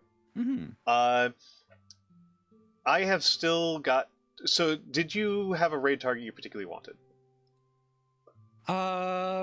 There was one that I was going to suggest, but he finished like 20 minutes ago. Okay. Because I am down to Altea, Cutie Dragon, or Clonk. Altea, Cutie Dragon is the same person. So, it's two people. Surprise me. Unhelpful. Unhelpful. Funny Computer Man or Cute Art Dragon? Dragon. Dragon? Okay. We're gonna rate Altea. Calling me unhelpful after doing a wonderful, wonderful slideshow. So now that we've got only 1 minute left, Kyril, let's give the formal shout out to Kyril. So you may have been confused here because we call him Kyril all the time, but OrcFlorist is the tag. Yeah. That is OrcFlorist. And do you have any cool events you want to plug? I'm gonna do an orc advice stream, so we're gonna do like a advice panel thing, like the advice columns. Except you're gonna get it from orcs because it's Orctober. All right. But yeah, thank you for having me on. I'm really grateful.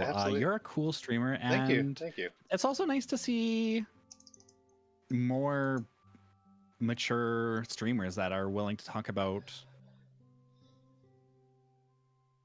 literally anything and just really dive into the weeds. I'm grateful to have the opportunity to do this. I kind of joke that in a lot of ways I actually have a much bigger and better platform than when I was a fucking professor, because when I was a professor I was in the 101 mines. So now I get to talk about whatever I want. But yes, give Kyril a follow. Schedule will be posted over the weekend. We are out of time. I love you all. Goodbye.